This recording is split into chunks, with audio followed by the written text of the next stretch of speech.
Are we live? Good evening, everybody. Sorry, I stumbled over my words then. We are live. Good evening, everyone. It's the last Nevermind the Buy Box of 2021, and I am joined this evening by the awesome Matt Webley. Hi, Matt. How are you? Hi, Nat. I'm good, thanks. How are you? It's been a while. We've not spoke for weeks. Do you know what it is? And this is going to sound really super dodgy, and I don't mean it the way it's going to come out. It's because we've just had so many awesome guests that, you know, want to come on Nevermind the Buy Box now. Yeah. And, you know, it's lovely because I know lots of people have been kind of pushing themselves out of their comfort zones, and they kind of see this as a way to be able to do that. Because let's face it, not everybody likes going live, you know, and talking live and talking about their business and that type of thing. So we've been going through and doing that. So, you know, that's why I've not been knocking on your door, I'm afraid. All good. It's all gravy. It's good. Absolutely. Right. Jamie has joined us. I'm going to jump on Facebook really, really quickly, but we're not going to beat around the bush tonight. We have a bit of a chat roulette going on, and we've got loads of guests. Loads of guests are going to come in, you know, for sort of 15, 20 minutes. We're going to fire questions at them. You guys can fire questions at them as well. We're going to have a few themes with different guests. Our first guest is going to come and talk to us a little bit about, you know, transition from Q4 to Q1. And I've given it away already. Well, I'm not giving it away, but it's a he, the first one. He's a he, the first one. And so we're going to talk about that and, you know, maybe a few other bits, but then with each guest, there's going to be a kind of different theme. So any questions we go along, just let us know. A few questions coming in already. Sean Paul Gilbert says, Matt, for you, breaking plan B past COVID. What? COVID certification now in? I don't know what that means. I don't know either.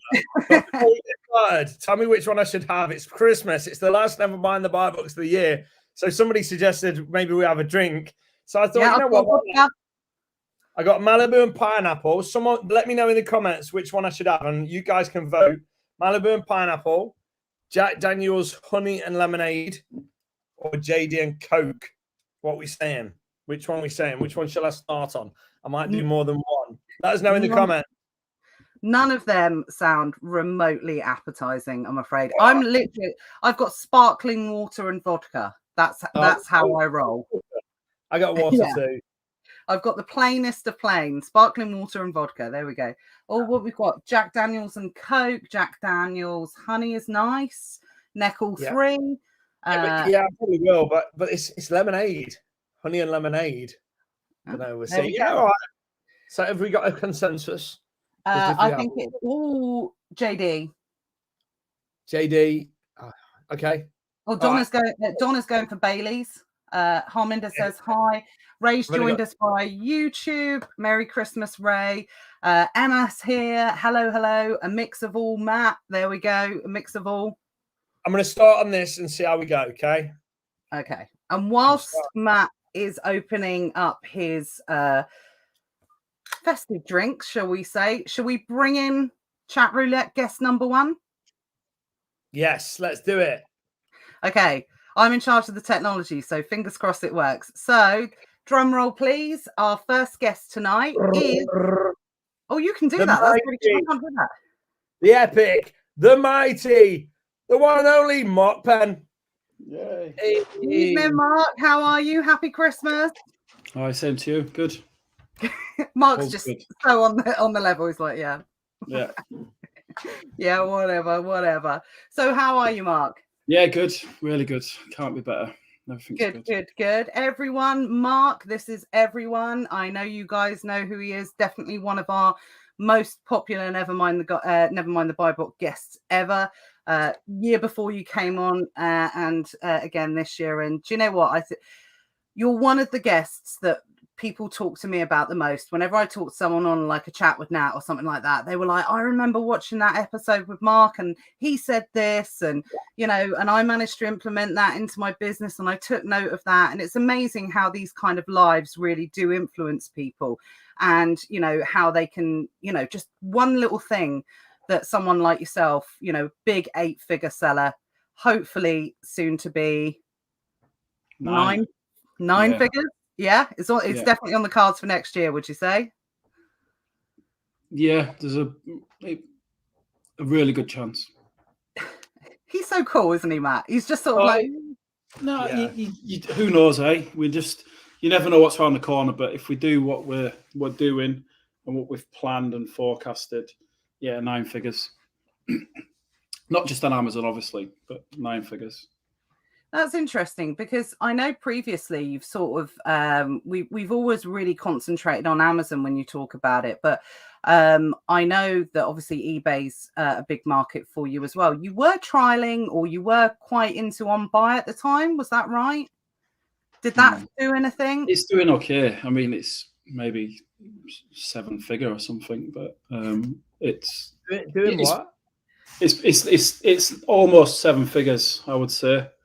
I don't know if anybody else is having connection issues. Is it me? You guys, well, Nat keeps breaking up for me. Let us know in the chat if you're struggling with connection or if it's me, because I'll move routers or something if it's me. Are you having trouble with this?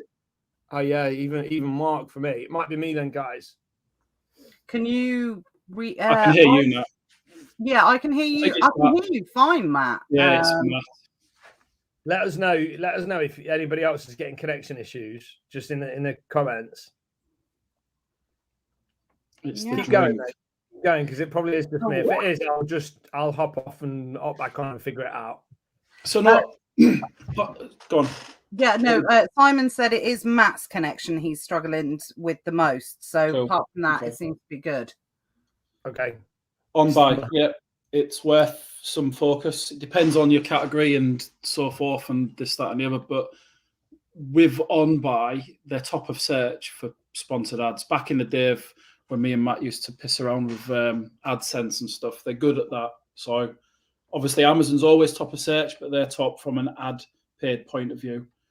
So it's like everything. Why not? If you're on Amazon, you might as well be on eBay. You might as well be on other platforms. It's coverage, isn't it? You never know where some of that old traffic's coming from. But, so 9 figures based on, if we go back to last year, was it last year or the year before? Basically, remember we said, if I buy in the UK, I sell in the UK. Concentrate on one country at a time. Well, we've got Germany's up and running. Poland, I was there 2 weeks ago, I think. And we're going to do France, Italy, Spain, and a few other countries next year with our own warehouse, FBA. Everything we've done here in each of these countries as well. Wow. So will you be, like you say, you're going to be buying in each of the countries, selling in each of the countries? And do you think with, Brexit and the pandemic and everything like that, do you think that has created like a massive gap in the market for British companies to go into the countries and duplicate their own successful models there? Well, sometimes it's about supply and demand, but I don't like cross-border trading as much. So if I'm selling German products, I want to sell it in Germany. I mean, don't get me wrong, I might maybe sell it to Sweden or Switzerland from there. But if we do the Baltics, it'll be the Baltics and so on. But yeah, the plan is to just replicate what we've done in the UK and Germany and these other countries. Simple. So simple, Matt. It's just so the hardest part is people, that's the hardest part, is getting the people. So will you'll run it all from the UK hub though? No, we'll do a replica of the UK in each of the countries. They'll all come under the UK. Ah, cool. Well, that's good to hear. And I think, what I wanted to talk to you mainly about, and, jump in as well, Matt, with any question, well, not any questions, but any sort of talking points whilst we've got Mark on here, is I think when we're coming to this period of time now, we've all been around the block a few times when it comes to, transitioning from Q4 into Q1. You tend to, I think over the last couple of years, it's been a little bit different in terms of, we were in lockdown last year. January before that was a lot busier than people expected due to Amazon's growth. But what would what are the main things that you do as a big 8-figure business where you're transitioning from this really busy period of time? And I know you've said previously you don't have massive peaks and troughs within your business. But what are the main things that you do in your infrastructure and your buying and things like that? Buy more. You shouldn't have no cash in the bank. You should have stock for next year. There's no point having any cash in the bank at the minute, stock to sell. So just buy stock, buy stock, buy stock. Then you need to start looking at how your year's gone. Little things, basic things that people take for granted, like packaging. You've got a corporation tax bill coming up, you know. You can always defer it by buying a lot of packaging, which would be sensible on the basis that there might be a packaging shortage coming. No jiffy bags, no orders going out. It's as simple as that. Little things you can do if you've got the space. But just buy. Are you Yeah, I'm seeing it massively. I've rented a small warehouse, about 6,000-7,000 square foot, just to store packaging, because it's like you can imagine if you've got no packaging, you've got a world of problems. Yeah, someone's just need to make sure nobody goes near it with a cigarette. that 6,000 square foot be going up like a bonfire. But I mean, like, there's a cardboard shortage. I mention this all the time. Use as much cardboard as you can, recycle. You know, we're all for like frustration-free packaging and, you know, trying to protect the environment. But we used to bin so many boxes, and then we was giving them away to local businesses that was coming and getting them, turning them inside out and so on. But we just store every box just in case we can't get some, because there is a lot of, you know, people struggling to get packaging. So, but invest in better kit. So that's how I look at it. Just that you invest in you're the business, you know. Get your personal bills and bits and bobs paid off, so you've got one less distraction. So then going into next year, just focus on the business. You've got 12 months worth of learning. Excuse me. But just buy stock. Just buy stock. Don't panic about selling it. It's worth what you paid for it, unless you're buying, I don't know, consumer electronics that might, you know, flop, or you've done a bum deal or something. But you can always sell it tomorrow, as long as you've got enough for your bills and everything else. And some people are still running the jobs, which, as you know, is something I recommend. Buy stock. That's what you can do for Q1. Do you want to spend your Q1 going and trying to find products, or do you want the product all ready to crack on with? Get Amazon filled to the brim if you can, now that the limits are back up as well. So then, so my plan was always have smaller warehouses, obviously a bit bigger than some people's, and utilize Amazon's warehouse. Our shipping costs are less than what Amazon charge because of the volume that we do, but you can't beat waking up. Now, you've seen the figures, and all these orders have been shipped, and then obviously everyone struggled with the restock limits, even myself. Then it's like, right, I'm not going to let that happen again, so I'm going to have so we're moving into bigger premises in the next 2 weeks, even bigger. But you're renting and buying them. Renting, it pains me because we've got the cash, but for what we need, they're not selling them. You know, Amazon's buying up all this land, they're building all these big units. And that's what I would do. I would put them on a 10-year lease. And you know what? If I then need it, I just won't renew their lease. And we looked at build costs are through the roof. I'm trying to build a house at home as well at the moment. And it's just a case of, I ain't paying 25% over the odds. I'll just wait. And sometimes leasing is the smart option to do, you know. So the building we're in, obviously we own and everything else. And we've got separate ideas for that. But yeah, invest. I'd recommend that to anybody now. If they think they're going to need the space, get it, because there's such a shortage of space. Well, you know what? This might be a bit above over most people's heads, but I'm interested. What lease terms are you taking out on these things? Is it a 10-year lease with a 5-year break, or what is it? We can maybe do another talk about that. But yeah, that's what I always push for: 10-year lease with 5-year break. But the law's changing, where depending on how you do things, they don't have to renew it. So you just don't agree to the lease. Get a lawyer involved, I would recommend as well, who specialises. It's worth the money, you know. The lease that I'm taking on, well, all I can say is I'm putting £3 million investment into these new premises. So for the sake of lawyers at 4 or 5 grand, you know, it's worth every penny. It's just. So just expand on that. What do you mean by the change in the law so you don't have to? Do you mean the landlord doesn't have to extend the lease? I can't remember the term, but basically, Yeah, there's a law whereby they can't just boot you out. The landlord can't. No, boot you out. can agree to it, but why would you? Because it's in your favour if you don't do that. You want the option where at the end of 5 years you want to make the decision whether you're going or not them. Yeah. That's the thing. Yeah. So you need to be careful with that one. I mean, try and get a short lease if you want. It depends on, but if you're looking at huge properties, they want 10 years. They've paid for their building in 10 years. That's the thing. But we're efficient, but we're not, because we are efficient when you look at our overheads and margins compared to what we do. But when you've got more room, you're more efficient from getting the stuff. I've seen some of the guys posting their pictures of the units and things, and I'm like, well, that's what we was like. And yeah, keep your overheads down, but you're just not efficient. You need that then next leap to the bigger place, because obviously you don't want the overheads. Keep the overheads down. I think when you get into certain size units, though, and we were talking about this in Elite Sellers the other day, between there was a conversation going on about different size units and things like that. Once you go above a certain amount, I mean, the costs do become a little bit eye-watering, especially where we are down south. Maybe not where you guys are, where it's everywhere cheaper. Yeah.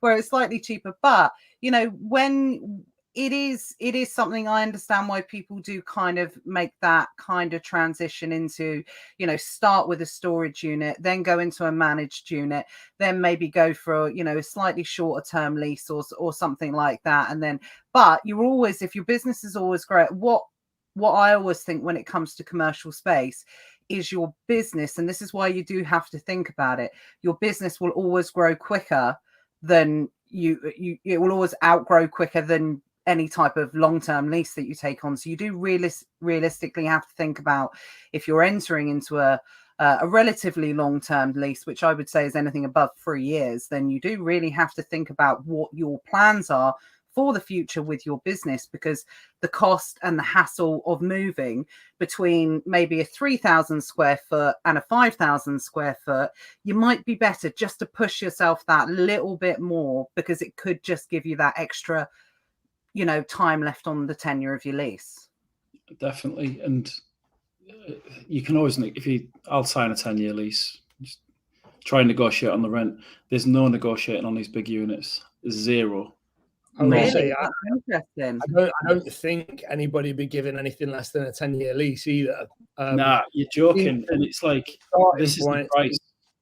The starting point seems to be 10-year lease with a 5-year break clause. If you push them, you can get a 3-year break clause, but you ain't getting a 5-year lease or a 3-year lease, because it's just. I'll tell you this as well. So I cocked up big style, right? So I went to see this unit, and I'm like, oh, this is amazing, blah, blah, blah. Yeah, this will last us 2 years, 3 years. Surveyor obviously picked up on it, chose somebody else. Next unit I'm looking at, I'm like, oh my God, we'll be here forever, blah, blah, blah. We all make mistakes, right? And the unit that I went to see, they'd had somebody else that was about to sign on the dotted line with them. My accounts was better.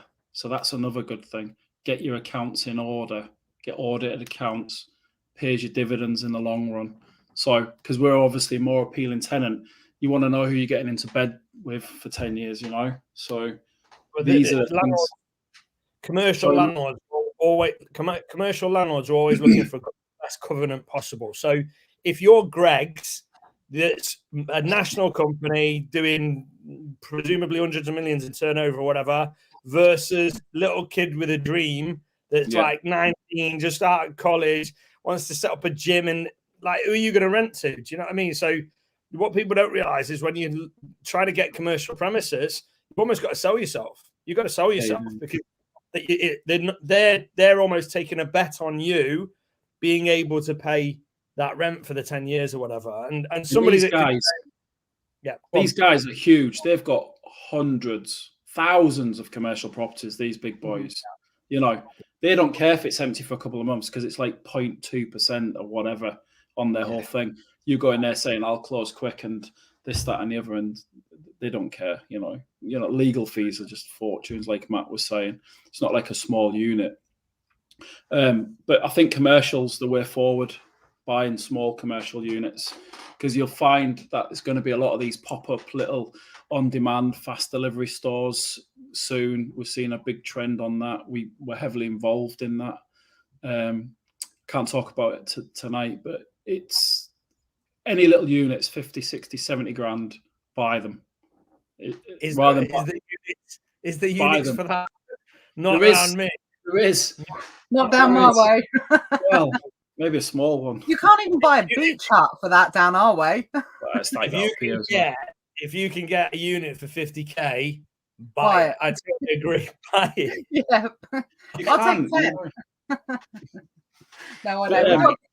We got good thing with the unit. Stock price around me must be like, I've not looked for warehousing specifically, but I imagine it's upwards of 200, 250 grand for relatively small buy. And they're shells as well. They're not even like fitted out or anything. A lot of them don't have mezzanines or anything like that. You have to fit them out yourself as well with all the fandangled stuff. Back on what you were saying that about getting a bigger unit. So I've got like. Whereabouts are you? Where are you? In the north. Okay. North of the wall. No, so with regards, like, I've got thousands of pallets. That's costing me a lot per month, like 20 grand a month in storage, external storage, for a strategic reason. But you know what? You could just, if you can afford it, get a bigger warehouse than you need. You can always rent some pallet space out and then move into it as you need it. Help cover the cost of the rent. It's a no-brainer, an absolute no-brainer. I mean, look into insurance and all these other things, but it's I'm paying like $150 a week because the stuff's been there for a while per pallet. So you can imagine how many pallets that is. But imagine if someone's just got 100 pallets in their storage and they're giving you £2 per pallet per week, and then you charge them £5 every time they want one just to load it on the wagon for them. Money for now. Well, there is so many different things that you can do once you've got your own space. There are, you can prep for someone else, you can offset things, you can store things, you can go around everyone that you know and say, hey, have you got a unit? Well, how about you store some of your stuff at mine and I'll charge you half the price or something like that. Yeah, but what's your business though? If you're prepping for other people, you should be focusing on your own stuff, eh? Well, but if you're quiet, once you've done that, if you're quiet, do it. Just do whatever you need. You've got to just do everything. It's 24 hours in a day. Mm-hmm. But yeah, my plans for next year, get as much stock as I can, get moved, and just get the rest of the hubs, we call them hubs, get them set up in Europe, and then maybe start looking far afield, like really far afield, and do that in a big way. Mark, I've got a question for you. What would you say to brand new sellers? Obviously, they're not looking at bloody 9-figure businesses or 10-figure businesses. They're just starting out. Somebody looking to get into some online hustle. What would you say to them about 2022 and the Amazon game and selling online? What's your message to them? Is it too late? Have they missed the boat? Or is it the perfect to get started? How do you feel about that? Well, two things. Watch some of the videos that we've all done, yeah? Why not? Yeah. It's just good. Have it on in the background, right? But it's never too late to sell online. It's only going one way. I mean, it's not like Bitcoin, where I won't buy Bitcoin because I didn't get in it on the early days and I feel like I've been cheated and I've lost already. But online selling, just do it. Although my Ocado shares was up 10% today. But no, just learn, buy. Everyone, we say this all the time, don't we, in this group? Everyone starts with one order. It's as simple as that. So you think get started, no better time? Obviously, better time would be before now, but next best time. It's never been so easy. It's never been so easy. Amazon's getting better. They're not as aggressive with like sellers. Agreed. FBA is amazing. As you know, I'm partner with Karen, who does suspensions and stuff as part of one of her businesses, and suspensions on Amazon right now never been lower. Barely anybody's getting suspended. It used to be whereby they just like shot first and then didn't ask questions. Still do. They still shoot from the hip on some things, but I mean, seeing it less and less though. Like the team, the suspensions team are my team too, and they're dealing with less and less suspensions, dealing with questions and weirdness. Yeah, sure. There's always something, but not people aren't getting suspended so much right now, which is good to see. Yeah, and that backs up what you're saying, Mark. Go on, Matt. Yeah, no, I was just going to say they actually before the pandemic, Amazon actually lost a case in Germany about suspensions. So I think we're starting to see the effects of that now, as in they've got to give people a chance now. Don't mess with German law. Yeah. Oh, yeah, absolutely. You don't mess with the Germans in that respect. And then there was also something that was posted on the US market about a month ago about saying that they are having to give people a chance. It might have been something to do with the Italian market, actually. I can't remember. But whatever, you're absolutely right. We just don't see it in the groups as much anymore. Yes, people aren't getting. I mean, I'm sure it'll go. It's like a cycle. It'll come round, I'm sure, but less people are getting suspended. So it's safer than ever to sell on Amazon from a suspensions point of view. The opportunity is growing year after year. The sales are. You just look at Amazon's revenue; it's through the roof, over 50%. It's more like 2/3 of Amazon sales are guys like you guys, third-party sellers. There's never been. I think it's going to grow. I mean, 100%.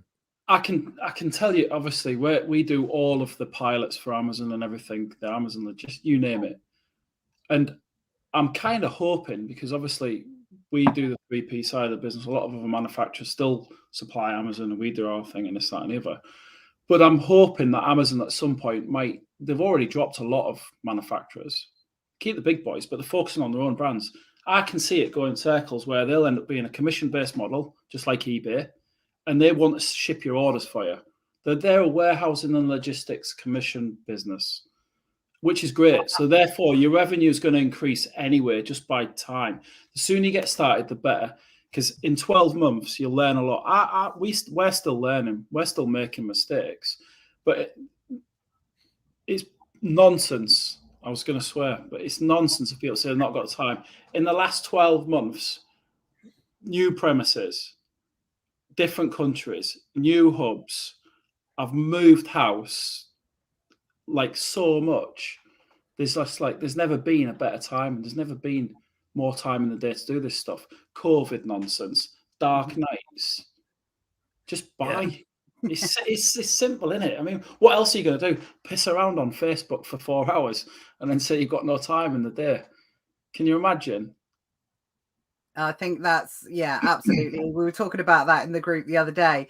Someone was talking about, make sure you check. I remember Matt talking about this, and you were the one that told me to look at my usage on the phone. And it's just ridiculous when you think, how much time do I waste doing that? But I completely agree. I've seen more people in the last 12 months post the height of the pandemic. So I'm not talking about the actual height of the pandemic. In the 6 months of last year, where people were just like, you could sell a packet of broken biscuits for 4 times margin in during that period of time. But I've personally seen more people in the 2021 build sustainable businesses and grow their businesses more than I've ever seen any other year. It's easy. $5 grand a month profit, no problem. And what have people been saying? OA's dead, selling on Amazon's dead. It's all about this. I won't mention it, but all about this nonsense or that nonsense, and everyone's focused on other stuff, and people are silently getting rich or building the foundations of a real business that they're going to be able to scale or sell or whatever in the future. And that's what do it. Everyone's going for the easiest route, and they're just overlooking this that's like real business and is an easy route. People are lazy. That's the problem. It's like everyone's just chatting shit all the time. Just get on with it. Honestly, those that have not spoken to us before, watch my last video or the one before, whatever. Seriously, started this business not that long ago with a credit card. I'm liquid, mortgage free, premises low. It's like you start with one order. It's like all you're not forget all that fucking NPD stuff. Just buy stuff that people already buy and it'll sell itself. If you've got it and others haven't got it. I am doing NPD next year as well. Don't get me wrong. I've done it before, but we've had this conversation before. You need that cash, don't you? Do you mean NFT? No, NPD, new product development. Sorry. Oh, right. White label or whatever these gurus keep talking on about, stuff we was doing 20 years ago, but they're all NFTs. Don't get involved in that. There's only one person making money at that. I mean, we can argue all night about that, but it's like multi-level marketing at its finest, some of this stuff. I mean, if anyone wants to do any screen captures of me, I'm happy to sign it off. Just give me 20% if you resell it. There's money to be made. There's money to be made, but a lot of people are going to do it wrong, get it wrong. And obviously, the problem you've got is everybody's going for the easiest route to getting rich by doing nothing.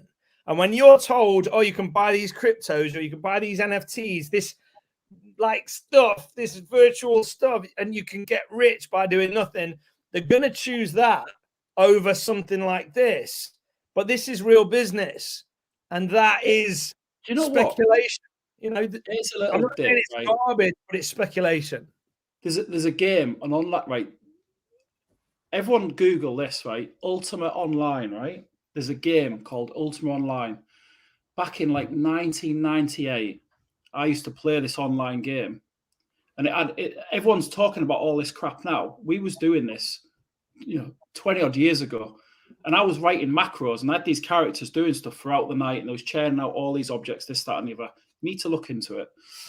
And then I was selling the gold that my characters was creating in game and I was selling it on eBay for $30 for 1 million gold.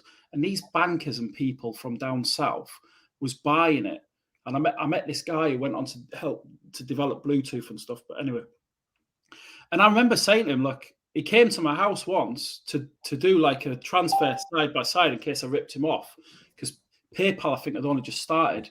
But he was like, he spent like £1,000 on this gold that had these macros producing. Those are the same pixels. The market drops. But then what's annoying is I wasn't then playing the game. I was trading in the game. But this NFT stuff, it's nothing new. It's nothing new at all. It's like what Matt said. You need to get into it. But I was making thousands doing it.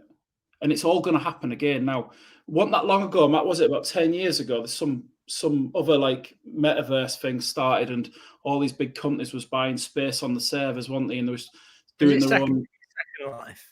I think it was maybe before that. I can't remember, but it's all coming back again. So, I mean, that's a midnight project for people to read up on and getting on the early stages, but be careful with NFTs. You can't be going into your warehouse and touching your products. It's tangible. You've got it. You can see it. It's a real world business. No, yeah. I mean, I'm not slagging Gary V off. I don't want to get people hating on me or anything like that, but I saw a video of Gary V saying it made $91 million or something in NFTs or something like that, like in a week or a day or so. I don't know what his followers like that. But that what he failed to tell everybody was, no, Gary, you made $91 million from your personal brand because that was the first major time you monetized it. That's what you've been not selling anything, not really monetizing your audience, building your audience up and your personal brand and that emotional piggy bank of people that feel like they owe you something.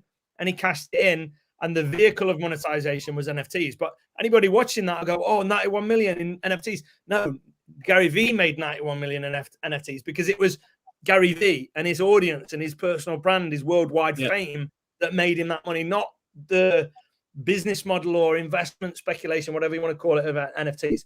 But if you end up getting into a big debate in the chat, I know. I'm gonna have to curb the NFT talk. If you want to take anything from Gary V, is when he goes around buying stuff from car boots.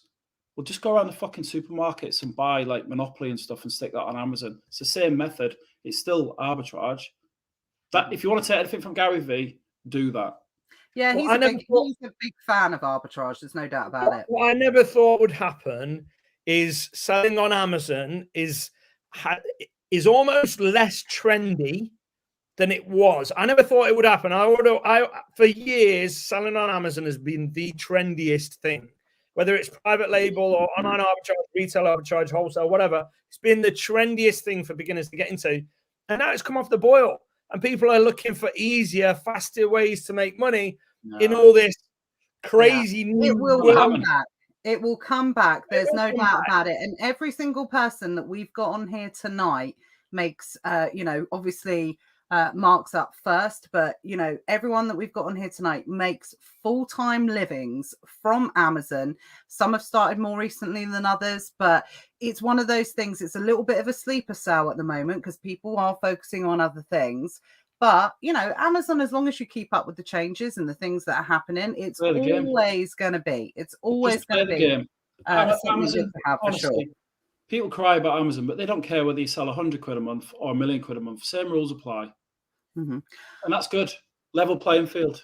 Absolutely. Well, I'm afraid, as much as we would love to talk to you for the next 3 hours, Mark, we do have other guests to come on. And, it was Mark's suggestion for this tonight, actually, by the way. So thank you very much for giving me the idea to do it. And I originally copied Matt's idea as well. So yeah, I copied it from Matt. Yeah, exactly. Well, it's exciting. When you asked me to come on that, I was like, you were like almost asking as though you were asking me late and would I come? I'm like, yeah. No, I literally thought of it. Mark messaged me. Was it yesterday morning? Oh, it was last minute for you guys too. I've just been speaking to Matt about something, and we can't really talk about that. We'll talk about it in the new year. Really exciting Mark, news. You will absolutely, hopefully, come back on in the new year. But literally, Mark messaged me yesterday morning. He was like, "What about this?" And I was like, "That's brilliant. Let's do it." Yeah. So yeah, there we go. Guys, I've got it. I mean, I'm in the office. I only drink pop on your program. I took it out of the boardroom. But Malibu, mix it up with we'll have a good old like chinwag in the new year, and we'll go through stuff, and we'll just pretend it's brand new for all the new people and stuff, and we'll go through everything from start to finish. But absolutely. Mark, cool. Thank you so much for, I know how precious your time is this time of year. So have a wonderful Christmas. Congratulations on everything in 2021. We wish you a happy new year and a very prosperous 2022, which no doubt guys. You are going to hit that. See you soon. Take care, Mark. Bye. Bye. So have you got, and he's awesome. Mark's a good lad. Have you got the next guest lined up? Yeah, queued up. Should we just go straight in? Yeah, let's get them in. Okay, cool. We have had a couple of questions, so I'll bring the next guest in. And then Natalie's just said, talking about Amazon suspensions, I've got a full-time job as well as Amazon, but I'm now at risk of redundancy in work and having to reapply for my own job. So no job is safe. May as well do Amazon. Absolutely. 100%. Yeah, I'd tell you what is safe, Natalie. What is safe is the demand on Amazon is not going to go down. It's only going to go up. And as all these people pile money into nonsense or other stuff that might be speculative or might fall over when the economy tanks, Amazon's not going to. You're not going to see that reflected as heavily in Amazon figures as you are elsewhere. So honestly, it's the right place to be. Absolutely. If you're getting into selling online or making money online, there's not much better. I can't think of anything better than Amazon. Absolutely. For a beginner. Absolutely. Right. Next guest incoming now. Drum roll, please. Drum roll. Yeah, I'll do it every time. Oh, I can't see him. You can see him in the lobby. No, only I can see him. Sorry. Right, here we go. I can't see him, so I didn't know there was here. Oh, okay. No, they're here. They're here. So drum roll, please. Let's go. And welcome, everybody. It's Hayden. What's going on, everyone? Hey there, mate. How you doing, mate? Got it right. Yeah, it was Hayden. Someone guessed it was you, Hayden. Who? Have you been working out, mate? Mate, actually, this is the first time in probably about 4 years that I haven't been to the gym for about 2 weeks. Wow. I've been so busy with the business, like just non-stop. So anyway, we're good. How are you both? You're looking good, mate. You're looking good. Good, mate. I couldn't find the Christmas hat, so I got a really dark and gloomy cap on. That's all right. You can hide in the woods with that on, mate. Well, join my preppers bag. He's got the grab bag. You've got it out. I wondered how long that was going to take. I'm not getting it out. No, we'll have another session on it in the new year. No doubt it'll come up whatsoever. It was, they have been entertaining us. I'm not sure if you're meaning to entertain us with your grab bag contents or not. I think I deleted them. Oh, did you? Yeah, partially entertaining. Yeah, of course. Yeah, no, absolutely. Right. Well, the reason we wanted to get Hayden, well, I'm always badgering Hayden to come on, and you guys, everybody knows Hayden as well. And you and what we're going to talk about in your kind of session with us tonight a little bit is the reason why you've kind of disappeared a little bit. Because, I mean, you did make a post about it and you kind of told everyone and you updated everyone on what was kind of going on.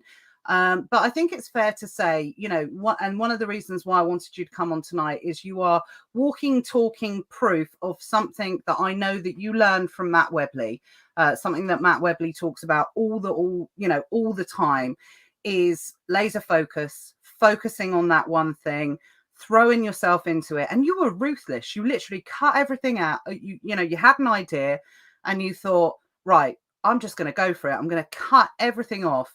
And I think it's fair to say in a really, really short period of time, everything's changed. And, it's kind of changed your life a little bit without sounding too dramatic. Is that right? Yeah, 100%. Yeah. I'm planning for my future now in a way that I just never thought, I didn't think was possible for 5 years. Like when I was a kid, I was looking, the in a non-braggy way, more just obviously an inspirational way. I'm looking at like cars and houses and like, just not even necessarily to buy them now, I've got better things to spend the money at the moment, but just the potential. I'm like, oh my God, I could buy that. It's just like when I was a kid, I used to sort of dream of this stuff, and it's like it's all happened so fast, all because I just laser focused. And I don't know if you want me to touch on it now, or you want to go for it. Yeah. Go for it. The floor is yours. Yeah. So, I mean, there was a lot of people that were sort of gutted that I sort of gave up OA. Yeah, there were. People messaged me, by the way, saying, "Where's Hayden gone?" People actually messaged me. Yeah, they were gutted. Like, A, it was the OA thing. B, it was the YouTube thing. C, it was sort of like, I'm always there to sort of, I had to turn that down sometimes. Never mind the Bibles, didn't I? Just for other reasons. I'll come on soon, but I mean for other reasons. Just because I had to just focus. And I think everyone's sort of obsessed with these multiple streams of income, which I agree with sort of long term. But what I think people are scared of is putting all their eggs into one basket of a business, i.e. Amazon, for example, for now. And they're thinking, yeah, but what happens if that gets suspended? And this is what I was worried about. And this is why I was stretching my focus into YouTube, affiliate marketing, Amazon, everything like that, all these different things, NFTs, crypto, like we've all sort of, been there getting distracted by them. But I think and then I sort of realized that, and I talked to a few people for advice, and it came to me, the only people that actually succeed in a big way are the ones that go all in on something, like all in on a business, because it doesn't matter if Amazon try and suspend you when you're doing hundreds and hundreds of thousands or millions and millions, you're not going to hang around letting them suspend you for long, are you? You're going to spend 10 grand on lawyers to get them unsuspended if you have to, there's always a way out of it once you're in it, if that makes sense. And I just thought to myself, I've just got to go all in on this, because I just felt like I was doing quite well at a few things, but not really, really well at one thing. And I sort of thought, once I've built my base, that's fine. Once I've built the base, that's when I can start, focusing on other income streams. But for now, I just don't think you get anywhere. And in a way, I'm sort of proof of this just in the last 3 months. I just cut everything out of my life, just focused on this one thing. And it's just all happened all straight away because I fully focused. And I see so many people. Sorry, Matt, what did you say? I was going to say, so for anybody watching this that don't know what you're doing right now, because not everybody's going to know, you've said you're not doing this, you're not doing that, you're not doing OA anymore. What are you doing? So I'm building a brand with obviously help from Natalie in ESA, and we're sort of focusing on unique bundles, but also launching sort of our website and stuff, and just sort of more PL stuff as well next year. It's a brand, and it's a gifting brand basically, sort of like emulating sort of the Moonpig sort of thing, but not just gift cards, doing just gifts in general. That's the sort of idea. So what would you say most of your revenue is coming from? Is it bundling, or is it what is it right now? Yeah, at the moment, yeah, it's 100% bundling at the moment. Yeah, so yeah, we're just really trying to get our brand name known so that we can just keep pushing that out into sort of different areas. Cool. Yeah, and yeah, so that's what we're doing at the moment. Did you say something else, Matt? Sorry. No, that was it. I was acutely aware that the people watching this they know what you're not doing, but you didn't tell them what you was doing. I know, and obviously Nat knows, but like they wouldn't know. But basically, as much as Nat gave me the credit for your current success, like I think Nat needs to take ownership of some of that, because Elite like you learn what you're doing now from Nat in Elite Sellers Academy, didn't you? Yeah, 100%. Yeah, all of it. I just went all in, and I remember sending Nat a message. You know, once again, it wasn't that OA wasn't working for me. Just to be clear, you know, I was making a full-time living from OA, so that works. But I just wanted to upscale things in the easiest way, and I remember sending Nat a message. I just said I'm thinking about just giving it all up and just switching it all over. And I remember Nat was. You didn't want to give me advice to say do it in case it didn't work, but at the same time, I think you thought that it could work. Oh no, absolutely. I mean, I 100%. I'm all in on the model, and it's one of those things. And I had this conversation with Anu last week as well. You know, this is one message I really do get a lot of people who say, "Look, I want to go all in." You know, I've seen a certain level of success with it. But it's different strokes for different folks. At the end of the day, we have people that are doing phenomenally well on bundles that still retain a fully outsourced OA business. We have people that have, you know, a couple of bundles that do incredibly well, but 90% of their business is OA. We have people like yourself, like Anu, who went, you know, fully all in and didn't kind of look back. That's why I love the flexibility of the model. There is, you know, it's not a one size fits all. You can kind of do what you want with it. Essentially, you can run with it. And, you know, there'll be people that try it. It's not for them. There'll be people that try OA. It's not for them. People that wholesale. It's not for them. It's one of those things. You've just got to kind of try it, see if it's for you, put it on, see if it fits. If it doesn't, then, you know, no harm done kind of thing. But yeah, I do get a little bit nervous when I know people have successful businesses like Hayden, who, you know, I think it was fair to say that you were getting a bit frustrated with the model, like we all do in different areas, obviously. And yeah, I do get a bit nervous when people turn around and say, all right, I'm going all in. That's it. I'm cutting. And it wasn't just OA. Hayden was like, I'm stopping my YouTube channel. I'm stopping my Facebook group. I'm stopping this. I'm, you know, cutting everything out. And I was like, oh my God. Yeah, which is a really brave thing to do. But what happens? Fortune favors the brave, doesn't it? I think also because not everyone knows the sort of history that I had, but for years I was sort of just in, you know, chopping and changing and chopping and changing and chopping and changing. I just got so fed up with that. And I got fed up with my own reputation in that as well.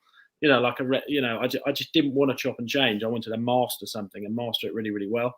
And that's why I had to do it. I still see people now that are like a massive lesson that I learned. I still see people now that are like, they're building a brand and they're doing an Amazon business and they're doing NFTs and they're doing crypto and they've got plans for something else because they've seen someone else do it. And it's like, people, yes, you actually can technically do all them things. But here's the thing that took me so many years to realize is that you're just not going to do it anywhere good as the person that's all in, because it's not just the time in that thing, it's the creativity that your mind's given towards that. You're going to miss out on 50 or 80% of the extra creativity you need to be better than the competition. Do you know what I mean? That's what I never realized. I just, you know, me being 100% all in, I'm on the ball, you know. All of my products that are live now, I check them every single day. And if I see competition pop up, I'm ripping it apart and I'm making that product better so that it's, you know, I can't just get undercut by price and then lose it all. You know, I'll pull it out and I'll build a better plan, put new products in it, make it better, you know, and then go back in. You know, I'm not just going to drop the price. I'm going to make it better and then regain that top spot. And that's just like, that's what the big companies do. You know, all the gym sharks, you know, they constantly innovate. You can't do that if you're building a brand, you're doing Amazon, you're doing NFTs, you know, you're doing the next quick thing, can you? And that, you know, that's what I learned. People obsess over multiple income streams, but they don't build the first one in the first place. And it's like you just diluting your effectiveness when you're trying to do 20 different things all at once. Absolutely. Yeah, 100%. Yeah, and also like for example, like Ben France is a gym site. I mean, he doesn't need multiple streams of income because he's built something so big. And I know I'm not saying we're all going to be like him, but if you build something so big, you're going to invest in other assets that are making you income in the future anyway. But you want that massive machine, that big driver that's going to drive most of your income, and then you can start investing, isn't it?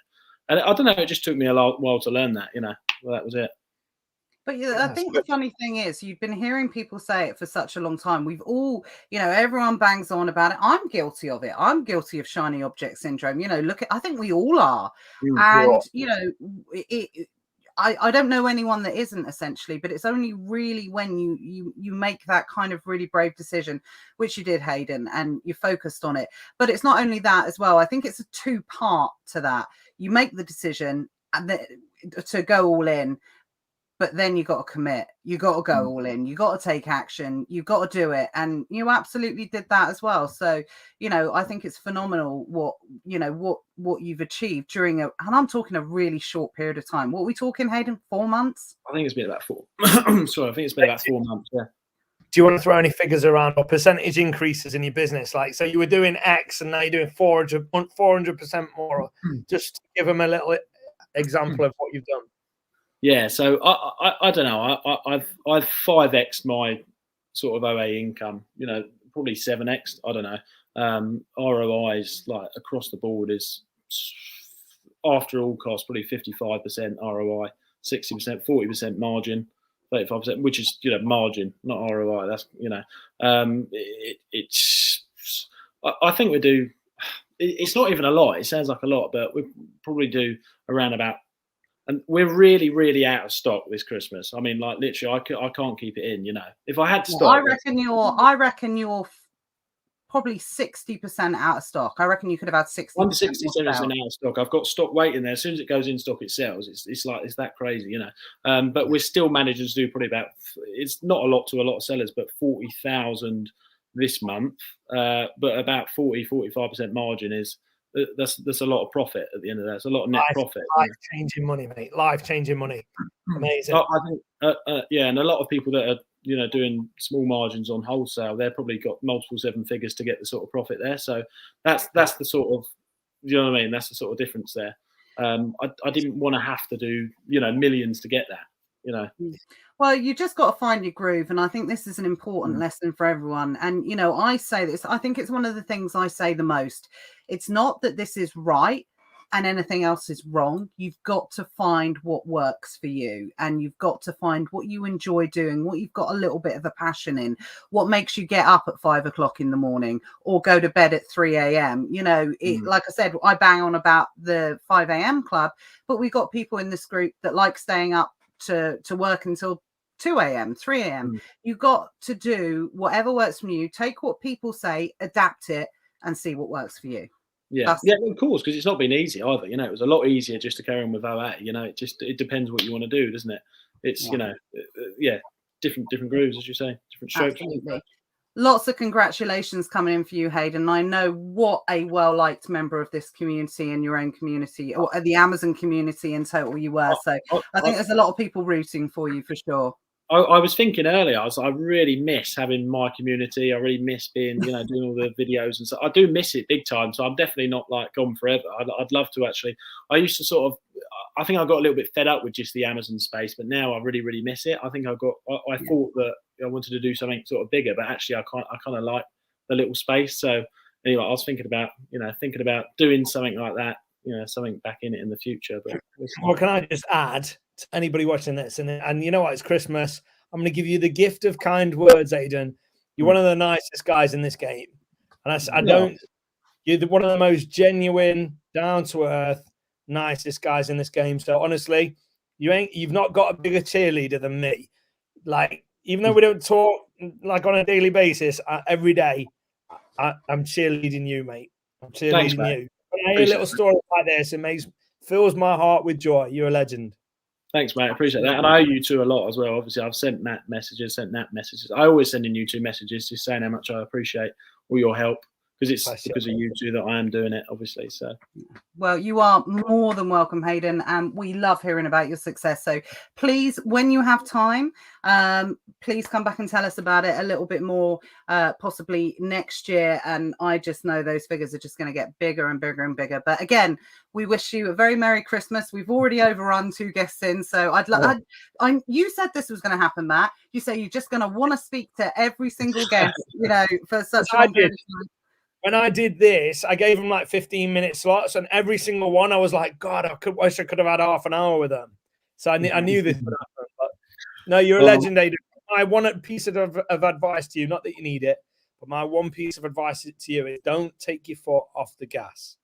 You'll get to a point, you might have even got there already, where you feel comfortable, whereby you're going to enjoy the lifestyle that bit of intensive hard work has brought you. Key is keep the foot to the floor, keep building it. Don't let it be 40,000. Let's take your foot off the gas again when it's 400,000 and you've employed a team to do it for you. 400,000 per month. Do you know what I mean? Like, don't take your foot off. Yeah, you're right, 100%. In your 20s, it's very easy to. I did. In your 20s, very easy to go, I'm making good money now, I'm going to do nothing. So, but yeah. No, awesome. Thanks for coming on, Aidan. You're a legend, mate. Appreciate that. See you soon. Okay, see you later. Merry Christmas. Bye. Right, I'm just going to get the next one straight in because we are running behind now. So here we go. Everyone, welcome. It's Johnny Smith. Hello. Sorry, I didn't give you any warning. We were coming in. That's all right. Merry Christmas. How's it going? Merry Christmas, Johnny. How are you?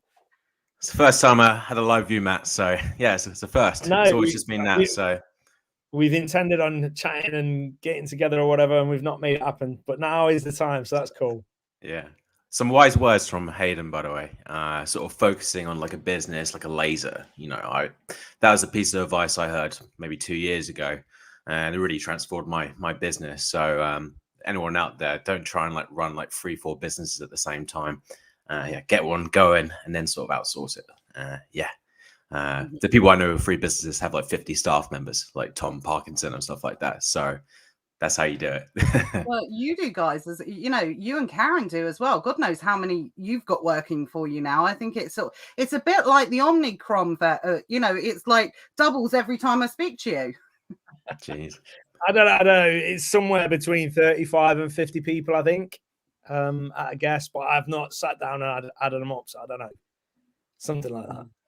Absolutely. Well, Johnny, we wanted to bring you on tonight as well. You've had a phenomenal year, and I wasn't kidding, guys. Everyone that we've come on tonight, and I said this at the very start when we were talking to Mark, has just had a phenomenal year within this space, whether it started, and it's always started with Amazon in a lot of the cases.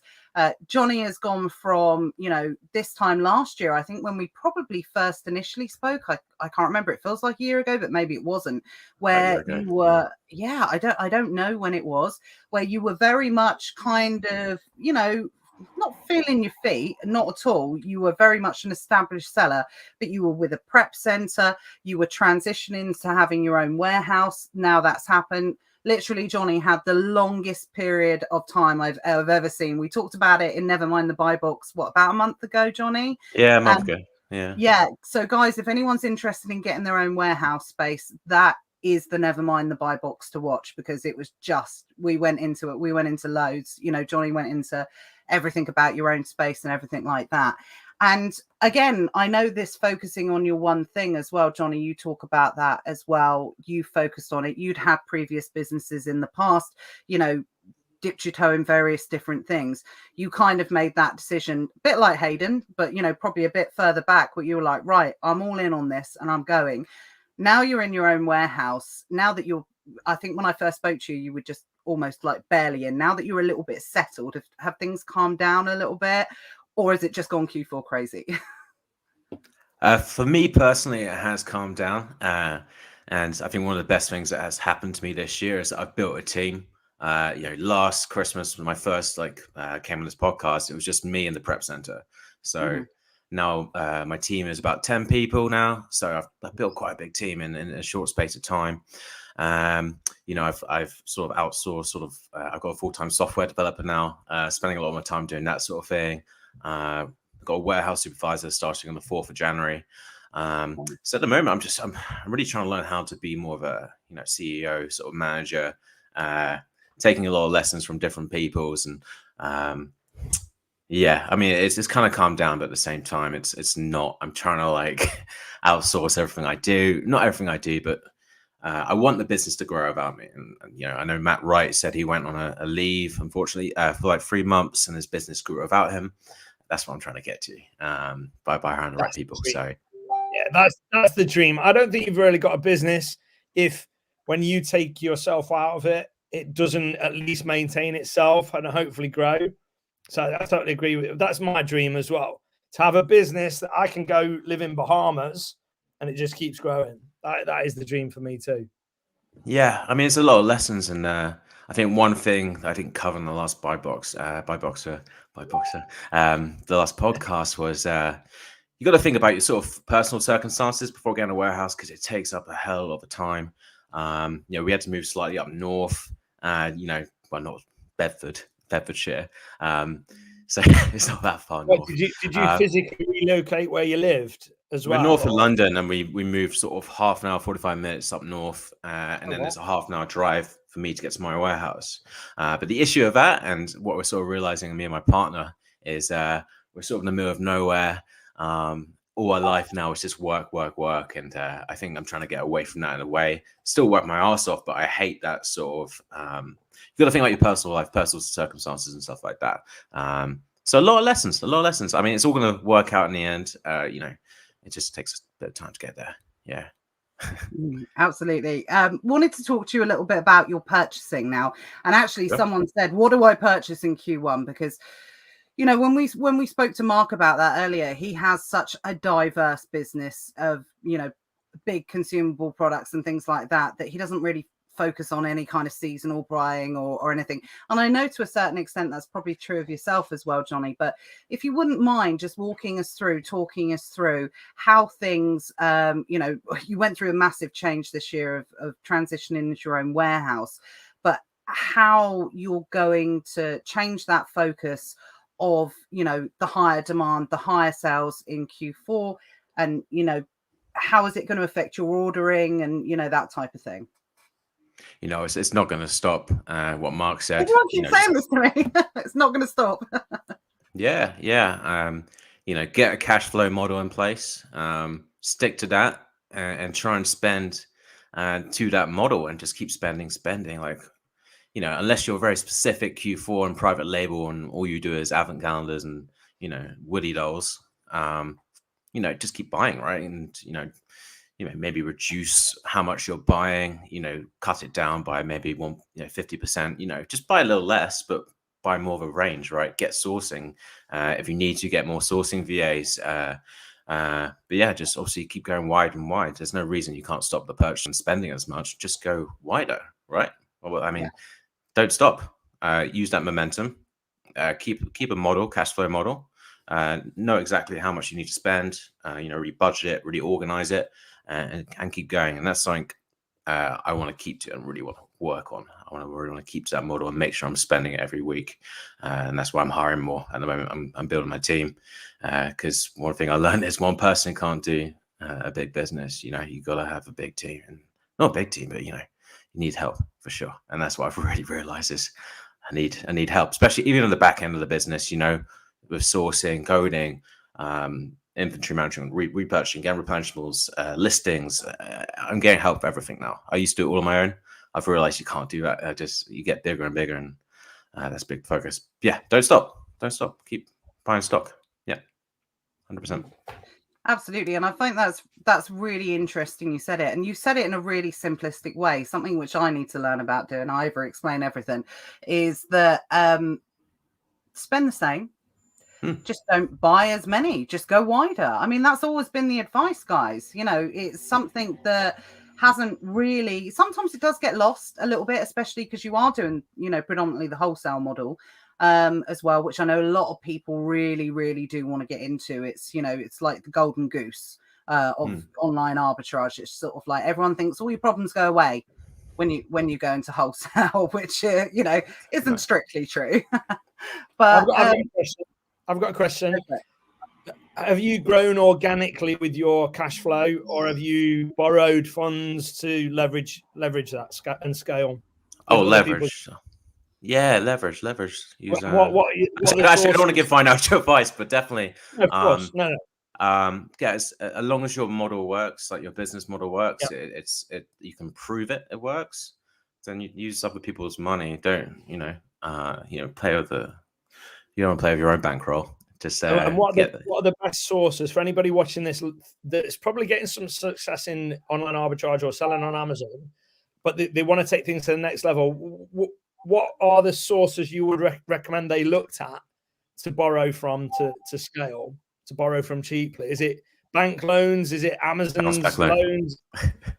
Bank loan. Bounce back loan. Bounce back loan. Yeah, for stuff like that, right? 2.5% for 10 years is amazing.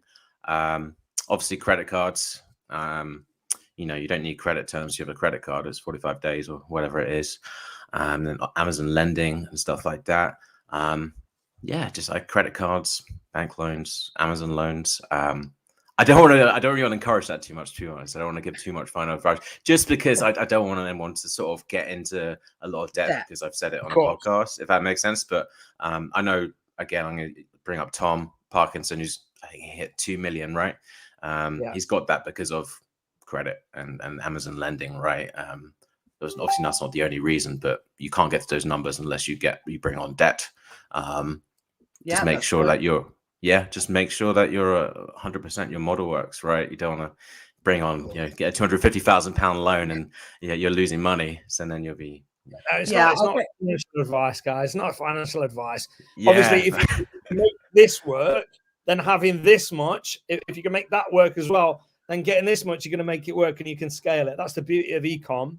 I think Sean is screaming at the screen, isn't he? Sean Gilbert. Yeah, Sean Gilbert will be going nuts. But although he did get an affirmation earlier from Mark Penn, who said, buy yourself a warehouse, because we all know that Sean wants to buy a warehouse. That's his ultimate thing. And you know what's interesting? Actually, a lot of the guests that we've got on tonight as well, Johnny, I've said this to you previously as well. It is, you have Mark on first, and Mark, there's not many sellers that I know are doing as bigger numbers or have bigger, projections for the business. 9 figures probably in the next year to 18 months for Mark, and the sky's the limit, from there. But you see the progression. What's really interesting, especially I do from doing this kind of podcast show, whatever it is you see the people that that are eventually going to end up in that position. It's like a timeline of Amazon sellers. And Johnny, you're definitely on that timeline. There's no doubt about it. Everything that you're saying is what, Mark's put into action a few years ago, that type of thing. It's just, and links back to what you said, Matt, earlier a minute ago, when you were like, anyone watching that's new, does this work? Does it still work? Yes, it still works. Because Johnny, how long have you been selling now? I know you're not a new seller, but you're not a 10-year-old seller either. Well, seriously, for 3 years on Amazon, for about 3 years. But, I started we're not going to get into my story. 15 years ago on eBay, very, very part-time, 3 years, serious. Yeah. Yeah. And that's mad to have that in such a short period of time, isn't it? That's crazy. Yeah. But you can't, there's not much, many businesses you can grow a 7-figure, apart from maybe affiliate marketing or selling $4,000 NFT courses. It's quite hard to get a 7-figure business in a short space of time. Sorry, I listened to Mark's. I listened to Mark's, and I had to. Sorry. I've had a beer. Don't do this to me. This is my second beer. Don't do it to me. I absolutely knew that was gonna get snuck in. Right. There we go. Linda says, lesson: one person can't do a big business. You need help. Fire. Absolutely. I completely agree. So last time we spoke, Johnny, you spoke about that key hire of the operations manager, the warehouse manager. You had your pick and packers in place. You've got that there. What's kind of the next step for you? I mean, is it just expanding on that team, outsourcing more and more and more? Because it really does come down to, just like Matt said, you're doing a certain amount and you just got to do more of it. Yeah. Honestly, a lot of my goals right now are personal goals. I actually want to separate the operations, the day-to-day, from the back end of the business. I don't really. I want to sort of maybe move somewhere in Europe. Oh, wow. Yeah, so I actually don't want to be part of the warehouse operation. So I'm doing everything I can in the next 6 months to make sure I'm building that sort of the systems in place where I can go away. Because one thing that's important is your sort of personal health, and you know, everyone talks about business, and you got to work your ass off. But you also got to think about you know, personal, you know, your personal sort of your life as well, because you can't do, you know, 15 hours a day, you know, 6 days a week for too long without, you know, really Burning out. about burning out. So for me, it's really hiring, getting systems in place, and really growing. I think turning it into a real business, if that makes sense. Having the systems in place, having the real like hierarchy, get everything in sort of order.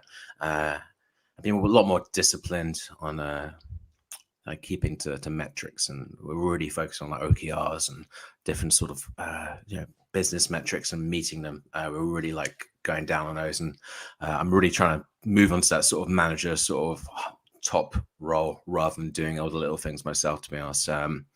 Because it's just getting to that, we've got the turnover for it, so why not? Yeah, That's tough. Not a lot of people really struggle.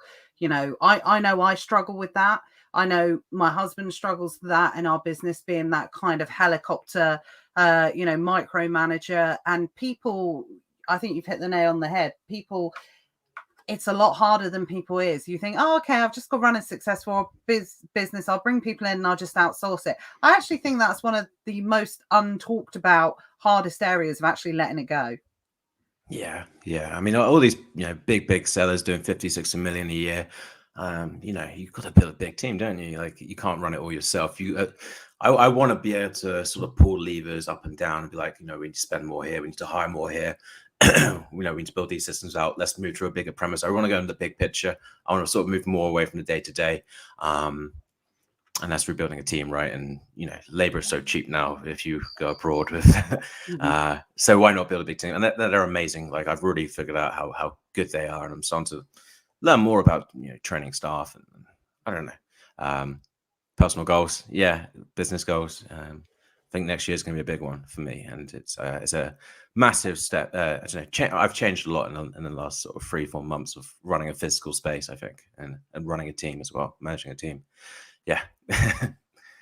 Absolutely. I think like I said this, you know, at the very start of this tonight, I think I've seen more people's business scale in the last 12 months post pandemic, just due to, do you know what I think it comes down to? I think it comes down to showing what was possible during that period of time. It's like that. Is it Roger Bannister, 4-minute mile? Yeah. Nobody ran the 4-minute mile ever. And then one person does it, and then all of a sudden everyone does it. Like, I mean, I couldn't do it, but a lot of people do it. Yeah, maybe it's that. I think so. Yeah, definitely. Absolutely. A lot more information out there. Yeah, definitely. Well, again, Johnny could talk to you all night, no doubt about it. I literally really do appreciate your time. Again, congratulations. I'm going to sound like a record player. Congratulations on your success in 2021. I know for a fact next year is going to be an absolute massive year for you and your business. And I know a lot of people look to you and, you know, talking about that laser focus and all the areas that you're really focusing on. So thank you so much for coming on. I hope you'll come back and tell us all about it at some point next year, because I know it's just, you do a lot in a really short period of time. So I feel like 3 months time, you could come back and it would be all completely different again. So yeah, if you'd love to come back, I would definitely love to have you for sure. Yeah. Thanks for having me on. It's so useful, like sort of networking, speaking to you guys, and coming on the podcast. And I recommend to everyone to sort of network more. You know, it's really helpful, really helpful. And the whole, you know, Secret Wealth team and all the different communities are so good. So get involved. Nice to meet you. Great to speak to you. Mate. Yeah, nice to meet you. Yeah, man. You too, mate. You too. I hope we can do something live in person next year. Fingers crossed. Hopefully we can do something like that for sure. Merry Christmas, Johnny. Happy New Year. Wish you all the best for 2022. Cheers, Take care. Bye. Bye. They are queuing up because we are running over. Nice lad. Nice to finally meet. We chatted a little bit via typey, but never properly like that. And we've been meaning to, so good to finally meet. He's a great guy. He's a really good guy. He tickled me. I had to get myself under control. He did tickle me a bit. I'm surprised you didn't leave the space and come back on for sure. I was going to do. I've had 2 beers, so it doesn't take much to tickle me now. And I know you are a cheap date, Matt. You're a cheap date. I'm on my 3rd, guys. I am getting a bit that way. Right. Do you know what, guys? I'm really sorry. I know you guys were all watching. I know you're commenting. I haven't seen like any major questions. So, you know, if I do miss a question, just pop it back in the chat. But it's a bit fast and furious going on at the moment. I want to get everyone on as possible. So let's get the next guy up. I have got 2 waiting in the area, but the other one going to have to wait for a moment, but I did pre-warn the other person. Well, I've pre-warned everyone now that we're running late. So let's get our next person up. It is the one and only, it's my partner in crime. It is Mr. Luke Dugan. Luke Dugan. Is my watch broken? Sorry. No, you're on Lithuanian time, mate. I'm not. I'm in England. Are you back in England? Yeah, I came. When did I come? Friday, and I'm just at my brother's now. We just had a KFC. I rushed my KFC thinking, come on, I've got to ease it by 8. It's literally just gone in like four minutes, the whole thing, massive plate. And then I was like, oh, okay, gotta wait. But okay, it's all good. It's all good. Are you just back for Christmas, mate? I'm only back till Sunday. You hope. Okay. Well, no, because like, if they're going to change something, usually it's like every Sunday they have an announcement. Well, it doesn't mean they're not going to do anything different. But you know what I mean? Normally when they announce changes, it comes into effect like in like 5 days or 3 days. I mean, I don't see flights are suddenly disappearing in like 4 days. You're going to lock us down soon, guys. So you heard it here first. Months ago. Lockdown incoming. At least some, yeah. It's not. Was it Tuesday? Got back on Sunday. It's not that long until I'm back anyway. So no. I had a conversation with a friend of mine the other day, nothing to do with the Amazon space, you know, works in a job, works in an office, that type of thing. Yeah. And I was talking about you, Matt. I think your ears must have been burning because they were talking about someone they knew that, you know, talks about the lockdown stuff and everything like that. And they were telling me all this stuff this person had told them. And I'm thinking, yeah, Matt Webley was saying this 6 months ago. And I said that. I said, a guy that I work with in the Amazon space has been saying this, and he's called the dates. He's called it like every single time. And I kept poo-pooing it. I kept saying, nah, it's not going to happen. Now it's not going to happen. And now it's in here. I'm like, yeah, it's going to happen. Are you believing this one now, Nat? Are you believing lockdown's incoming? I don't believe you. It's not that I don't believe you. I don't think, you know me, until I see it, until I touch it, until I believe it, you know, kind of thing. But I do think, you know, everyone's banging on about the 18th of December, something happening there. And I'll tell you what, if something does happen on the 18th, all I know is the last week of Amazon sales. Luke, you're a replen seller. Yeah, it could be crazy Q1 or I don't know. It could be anything. Yeah. Oh, yeah. I am really starting to believe, actually, that here we go. Alexander said, at last, someone NFT friendly. I didn't catch half of the other session, half of the things you've done, but I could kind of tell there might have been some underlying NFT chat. In the interest of being like the BBC, I'm being completely neutral. Don't get me started on the BBC. They're not neutral. Sorry, I said the wrong thing there. They're scum. Cancel your TV licenses, guys. They're scumbags. Darren said winter solstice announcement, full lockdown is my prediction. Stephen says it's more a case of Luke of countries letting you in. Yeah, I checked yesterday. It was fine. Well, I'm gonna stay in this country for Christmas, whether they lock us down before or whether it comes after. I'm gonna stay for Christmas, but then in January, February next year, whenever, we're going to Mexico, where there's no masks, there's no nonsense. We're just going to go for an extended period of time out to Mexico, I think. See old Tom. Yeah, I've seen so many people going there, like entrepreneurs and whatever, just because I don't even think you have to quarantine. There's no, even but when there was all that quarantining, there was none. There's nothing. I don't think they even need a PCR test to go over there. Get on a plane, as far as I'm aware, go to Mexico, enjoy yourself. Like, that sounds perfect, because this nonsense, I am tired of it all. And I won't be locked down again, to be fair, but I'll stay in the country for family for Christmas, and then off we go. You ain't locking me down this time. Right, not that you locked me down last time. Well, you ain't I locking me know. down. But I also think, I mean, there's such a general consensus for that at the moment. I think, you know, I made a comment yesterday. People are supposed to be working from home. The roads are busier than ever. No one's taken any notice. Everybody in my own friendship circle, like, no, I'm not getting vaxxed. I'm not doing this. I'm not doing that. It's just like literally, and it is down to personal choice, obviously, for people. So, and I don't want to turn this into that style of debate because, you know, we will offend someone or not offend someone or whatever. And that's not what we're here to do. This isn't a political show in any way, shape or form. But what we do talk about has consequences to people's businesses. Luke, you were one of the people who experienced a massive growth in your period. Sorry. A massive growth. Whoops. Didn't mean that. A massive growth period within your business during the pandemic. And that's purely because of what I wanted to bring up with you tonight is you are someone that you are not bothered about stock kind of sitting there. You know, it is tangible asset, a bit what Mark Penn said, it will sell, you know. Well, as long as it's not something stupid, because now and then I have, you know, you're always going to make mistakes. I'm you know, I was probably left with 600 odd items of a couple of ASINs over the year. I forget what they are now. That I was holding on really? to. You tell us all about them in ESA, isn't it? Nando, it's probably like some sort of Bisto sauce, or maybe it was the Nat. Yeah, I kind of just forgotten. Like I don't care enough. You know, it's percentages. If it's like you have, you know, if you have 500 ASINs, 1,000 ASINs, and it's like 10, and you got a couple hundred, and something happens to the listing, you're not selling or whatever, that's going to happen. You know, and so I don't really. The longer I do it, the less I take notice of what it really is. I kind of just see it as an ASIN, like, you know, whatever the ASIN is, and then I just literally quickly check. You know, is it more valuable or less valuable when I buy it? Obviously, if it's like a really expensive, well, I don't sell expensive items, but if it was a more expensive, obviously I'll be a bit more like, oh, okay, is there a way I can try to figure this out? If it's a little bit cheap, I'll be like, I'll just leave it for a bit and we can have a look at it later. But yeah, like that's pretty much that. Mm-hmm.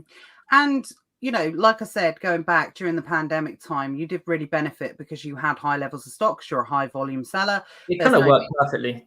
Like it was, it kind of just like, you know, there was nothing, I didn't even do anything. It just suddenly happened and I just started sending more of the same stuff. And that was it. That's, you know, that was pretty much the year. What do you think? What do you predict for Q1? Because I know you've had a couple of really successful Q1s that I know a lot of people are scared of Q1 a little bit. They're a bit like, oh my God, you know, what am I going to do after Q4? But, you know, Q1 can be really profitable. Q1, I've thought about it a lot more this year, like through the different periods of this year. So like Easter time, Valentine's, you know, Valentine's Day is only 5 weeks or whatever, 6 weeks after 6 weeks after Christmas or something close to that. You know, obviously I wouldn't know. The husband doesn't bother anymore. And you know, obviously you get started at the beginning of January, you send some stuff in, takes a little bit of time, doesn't it? You know, a week or two, depending on what you're doing, or wholesale will take maybe a month. You're pretty much already then in like I know that my mid-Feb to end of March was crazy.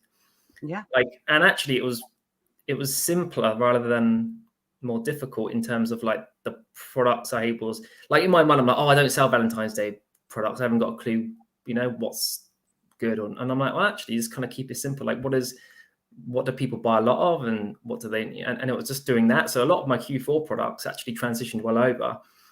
And I kind of didn't really realize the potential until I had some leftover stock from Q4. That's the only problem with last year. Last year was so mental that 1,000 units could just go in like 5 days on some products. So it wasn't a lot. Obviously, on some products, I was left with stock, which is fine. You know, you're going to be left with stock. Yes, I was selling them in January and all that, which you do. It's not going to suddenly stop. But then as soon as it went to like the beginning of Feb, they were flying off the shelves exactly almost how it was at the beginning of December. And I was like, oh, okay. And then what I'm starting to think now is that maybe it's worth purchasing similar style products for that period, which transition well, and buying them pretty much now. So in my mind, I've stopped Q4 buying just because of the prep center times and all that kind of thing. Yeah. Wholesale was gone like beginning of the month or even before that for delivery time. So I'm now thinking about next year. and I'm already thinking about what I want to be basically keeping an eye on to buy before the end of the period, so that I can then basically keep them through January. Yes, they're sell, but I'm not doing it for that. I'm more doing it for that period after mid-Feb to the end of March. And yeah, it'll probably go on. I don't know exactly when all the different dates are, probably April as well. Easter falls into that and that kind of thing. And I'm trying to get hold of stock, because I found a lot of stock in Christmas time, even though it's kind of the normal product, they don't always stock it come January, because they're bringing it out just for mostly Christmas. And sometimes they sporadically gets left, like it just appears, and fair enough. Some people might be able to get hold of it. But I noticed a lot of the good stuff that like I was doing really well over Q4, I found that it did equally as well. And where I could either get some right at the end of December and I had some left over, like I didn't maximize my Q1 at all. But just seeing that a little bit more real, because before I would only see it as like a 25% of like a December, maybe even less, the potential. Because I just didn't think I really sold anything that was that appealing to that period. Maybe some Easter eggs. I mean, but everyone sells Easter eggs. It's not like I'm selling a lot of them. Mm-hmm. Like maybe 10 ASINs with 30, 40, 50 units, not anything crazy. But I now thought, hang on, if I prepare now, not in mid-January or whatever, or end of January, then I can have that stock in there for the beginning of January. Some stuff will sell, I can build traction, and I can just use last year's data. That's what I like to do, to then get an accurate reading of what the potential is of that period. But if you've never sold certain things in, over that period, you wouldn't know.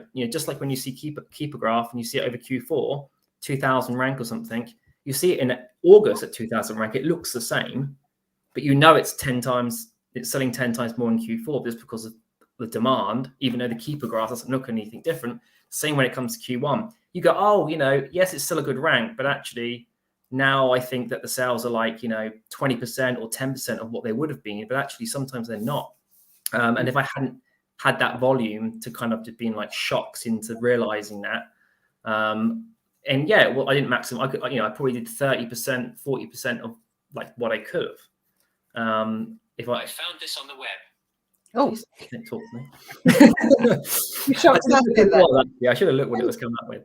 And I think that is going to be a great opportunity, as well as adding new replenishable lines at this now, so you can get them in at the beginning of January. And also, I find that a lot of people take a little bit of a back step, and I've done it many times in January or ended, from about now, they kind of just think, what, first week of Jan, come back to it. And obviously that takes a week or two to get stock sent in and bought and all that kind of jazz. And that time as well, where there's like half the number of sellers or quarter of the number of the sellers that are selling over the normal periods because they just haven't got their stock in. And so if you hold stock a little bit in December, so you don't try to get rid of everything, because that's another thing I used to do, get rid of everything, so that my cash flow was available for the new year. But now I'm kind of transitioning, and it's always an evolving thought, to holding so that I can in early Jan reap that reward, plus obviously try to restock now. Again, it will take time, prep centers close and stuff like that. But so there's a nice transitional flow from now and not a break. Mm-hmm. Anyway, I know that I can't speak too much longer, so no, but I want to pick up on that, because that's a massively important point, and I want everyone to hear that, because what Luke said there was an absolute gold nugget. We are so scared to dump our stock between now and the next 10 days, between now and the last posting day in December. Don't be scared, guys. Amazon stays open. Yes, demand does decrease in January, but guess what? So does competition. So sometimes what happens is it just balances out the same, and where prices go up, where competitions come down, you might actually be in a slightly better position than you were by dumping the stock in in December. So really do listen to that, because I don't know anybody that concentrates on the data more over a long period of time than Luke. You can predict when something's going to sell, when it's not going to sell, when it's best to dump it, when it's best to keep it.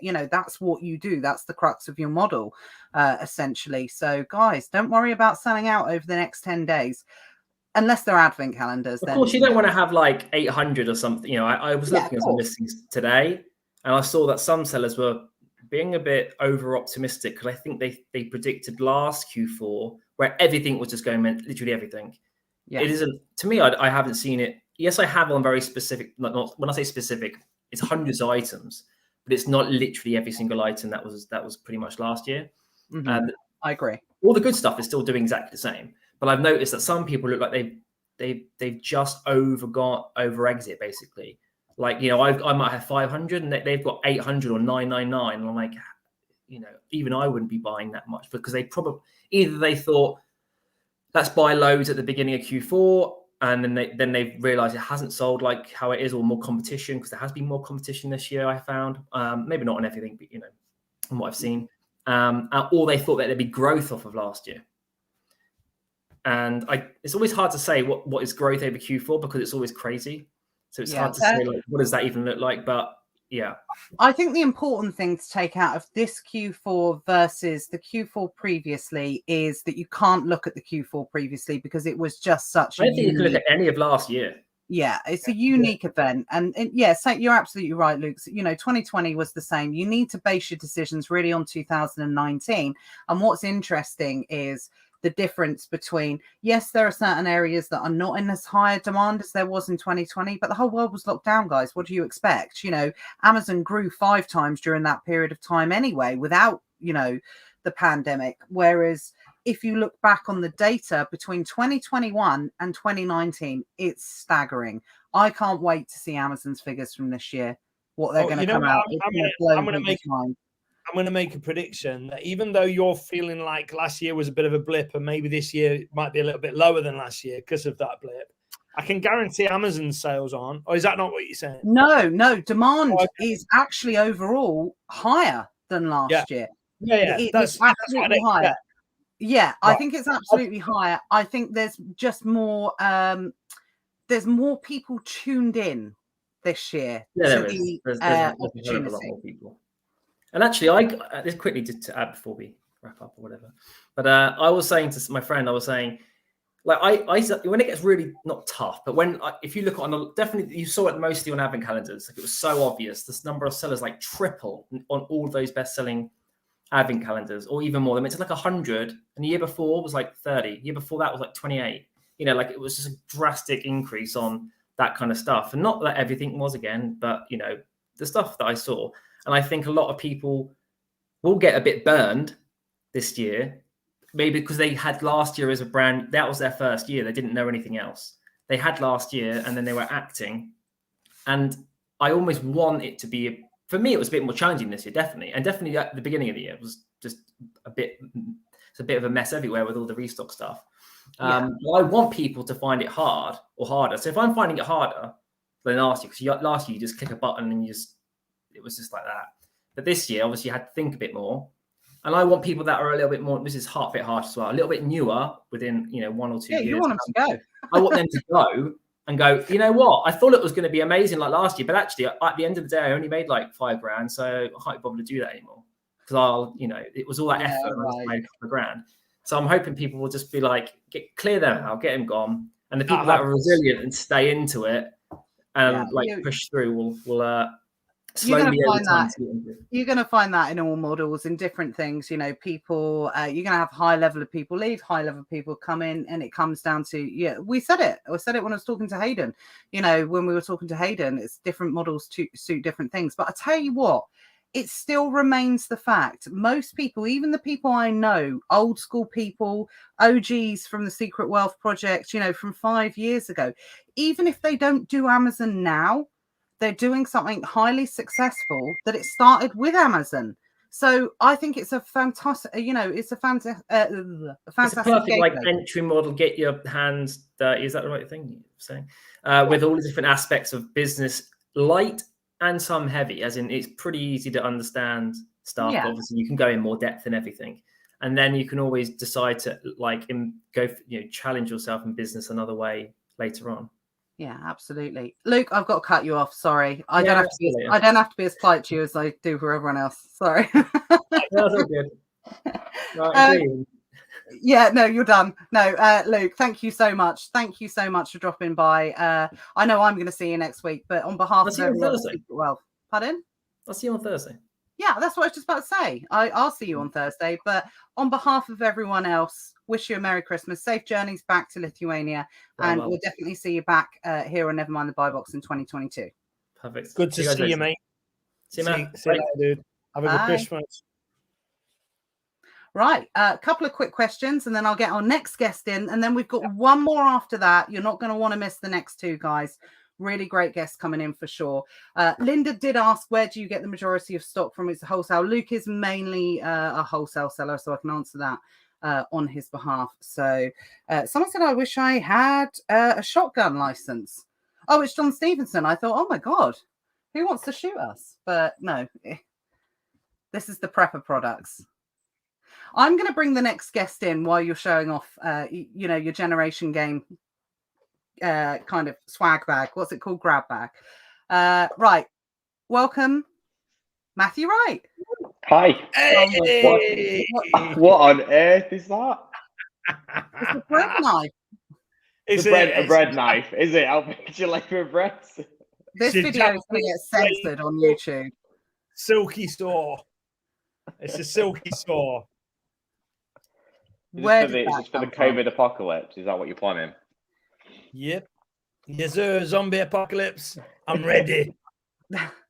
So I talk about this all the time. And actually, someone did mention a minute ago before we get started. Welcome, Matt, by the way. Someone did say they thought Matt Cromie was coming on. I did ask him. I asked Matt Cromie if he wanted to come on. He said no. Yeah, he's in the shadows. He needs to come on. He needs to come on alive. He actually turned me down flat. You know, he was like really pumped about tonight. He was like, yeah, chat roulette. And I was like, why don't you come on, Matt? And he was like, no, I don't want to come on. No. I don't even know if he's still watching, but there we go. So, hi, Matt. How are you? I'm very well. How are you? Yeah, that's a new view. A new background, just to, keep it fresh. The same background more than once. We had this we had this thing in the eBay e-commerce course, didn't we? Literally sorry, Matt's just distracted.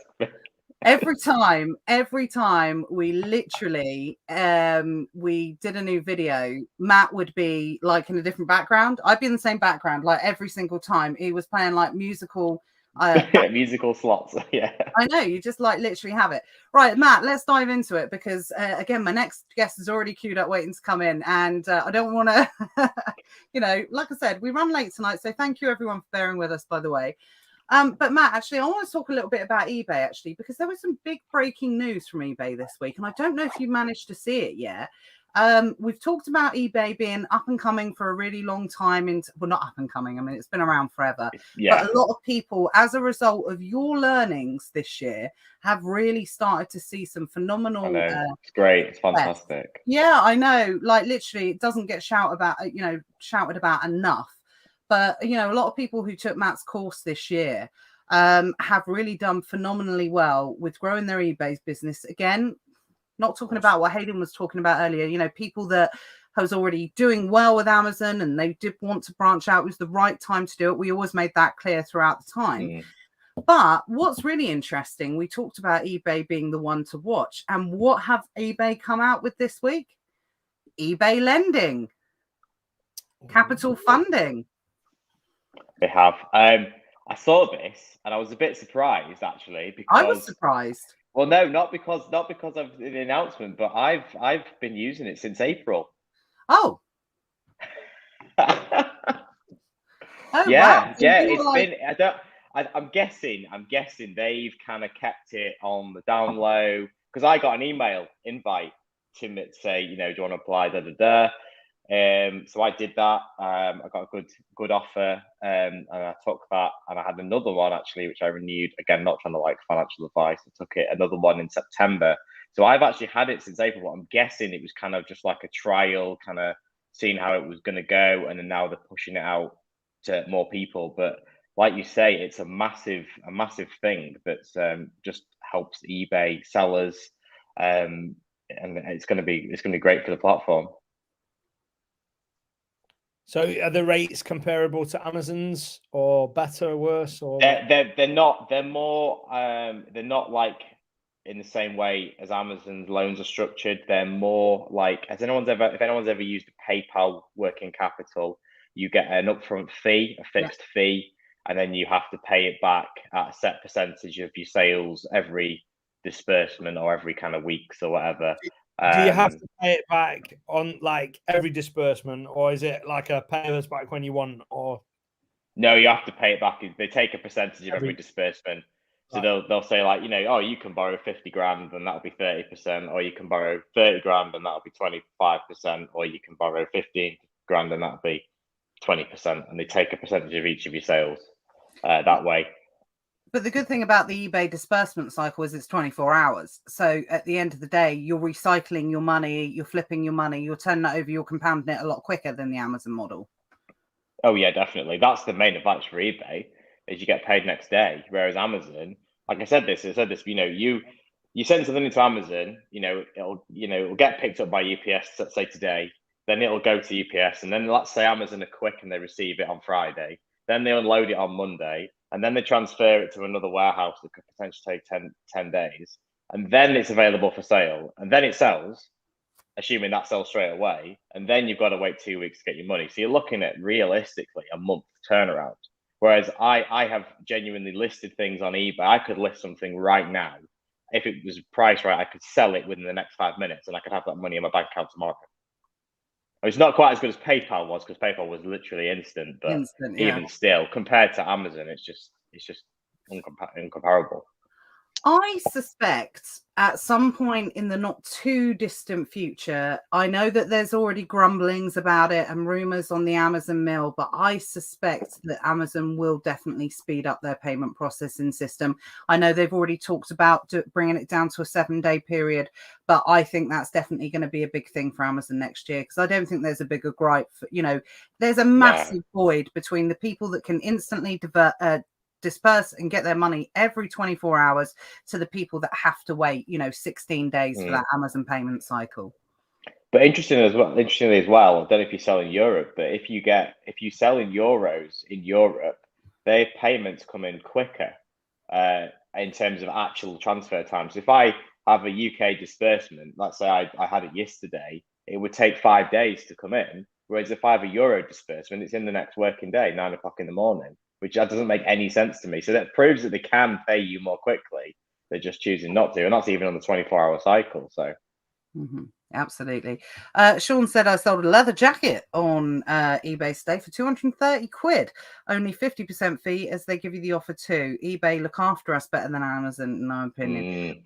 They definitely do, but I think it's one of those things that Amazon is, you can't not be an e-commerce seller and not sell on Amazon. You're a fool if you don't. You have to diversify. You have to not put all of your eggs in one basket. We talk about it. Your discovery of eBay came from a really nasty suspension. Actually, this must be like a sensitive period of time. This is probably about the time it's a touchwood period now, isn't it? It's Black Friday. Yeah, it was, that's where you discovered it. Sorry, I just want to quickly jump on. Simone asked a quick question. It's a really quick answer and it's not related to this, but I don't want to forget it. Simone said, great session tonight, loving it. For unique bundling, do you use your own brand name on the product page or one of the products in the bundle? Really quick answer, it's your own brand. You won't be able to use any type of brand for any type of bundle within the bundle moving forward. It has to be put under your own brand for a unique bundle only. So just wanted to clarify that and catch it up. So Matt, I know we talked to you previously. You were stacked to the rafters with stock. You were anticipating a crazy Q4. Did it materialize for you? It did. It was massive. We've had a massive Q4. We're up about 30% on last year, and considering that there was no competition last year, it's been amazing. And that's without Europe as well. Our sales overall are up 30% without Europe. We've finally got a partner in Europe now, so we're hopefully going to be getting back into Europe next year on a big scale. So next year could be up like 50% again. Yeah, absolutely. And EFN 2.0 is coming. There is no doubt about it. I'm seeing more and more people onboarded onto the system. I know John that's watching in the chat tonight. I know he's had a successful Q4 being part of the new EFN 2.0 beta program. Lots of excited buzz about that at the moment. I'd be very, very surprised unless there's some major infrastructure issues that Amazon are seeing that we're not seeing, or the people on the pilot are seeing, I would be very surprised if it's not rolled out in Q1 next year. Yeah, definitely. So, I mean, just imagine that. You know, that could literally increase some people's business by 30% overnight. Yeah, and the beauty of Europe as well, for me, was that you don't really, apart from all the compliance, there's no extra work. You know, Amazon will literally just take your listing and just copy it onto Europe. You know, to do any, you know, to start an eBay business requires work. You know, and you have to work at it. Same with your own website. When you sell into Europe, you get potential access to 360 million customers, and you don't have to do anything else. It's an incredible thing. Yeah, absolutely. So I think, again, that question, that very pertinent question that you asked Mark at the very, very start of this, is it too late? No chance. You know, there's just going to be an increase. Like I said, you know, 20-30% as soon as Europe comes back online, because we've all kind of forgotten about Europe over the last 12 months. You know, we all grumbled about it in Q1. Then, you know, everything kind of happened. People diversified. They tried different things, you know, all this kind of stuff. But when it comes back, people forgot about it. So now it's just going to be a big, massive bonus for a lot of people. So yeah, I think we're going to see a lot of growth. John said EFN has been great, almost back to pre-Brexit levels for me. So and everybody said Brexit was going to be the end of the world. And look at John, almost back to pre-Brexit levels. That's amazing. Absolutely. Matt, again, I would love to talk to you all night, but I've got the next guest, or the last guest of the evening, waiting in the wings. So promise us that you will definitely come back in January. I'd love to talk to you more about, you know, everything that's going on with Europe and your plans and everything like definitely. that. Yeah, definitely. No, it's going to be a big year. I think, you know, last year was a big year, I think, due to the situation, but I think next year is going to be a really big year for e-commerce. I think there's going to be a lot of structural changes from the high street, and I think e-commerce is going to really boom next year as I think as we get out of COVID. I think it's going to explode next year. Absolutely. Perfect place to be. Whilst people are looking at other things, the guys and girls that stay in the game, in this game, end up winning, and we're seeing it. Sellers getting bigger and bigger year after year, whilst pretenders and players just go chase something else. Yeah. Right. Merry Christmas, Matt. We wish you everyone stay safe. We'll catch up in the new year, and yeah, just wish you all the success in the world for 2022. Have a great Christmas. Right. Be soon. See you. Cheers. Bye. Before we bring the last guest on, you guys have got to smash that love and like button, because this person's never been on Nevermind the Buy Box before. That's right, isn't it? Nah. Yeah. Yeah. And you are gonna love them. You're gonna think, oh wow, like you're gonna like this. So before we bring them on, smash that love button, smash that like button, give us loads of love and likes. When we see it, we'll bring her in. Her in. Oh, you gave it away, Matt. You gave it away. I gave it away. Let's go. Let's go. Okay, everyone. Yeah, I'll come back. I know there's been a few questions that come in, but everybody, like I said, on her Nevermind the Buy Box debut, welcome everybody. It's Emma Hamilton. Hello. Welcome, Emma. Drum roll, please. Drum roll. Too late for the drum roll. She's here. Emma's here finally. Woo-hoo. Emma, how are you? You looking lovely as ever? Oh, thank you. Yeah, I'm pretty well, thanks. Having a really good time. It's been a good show so far.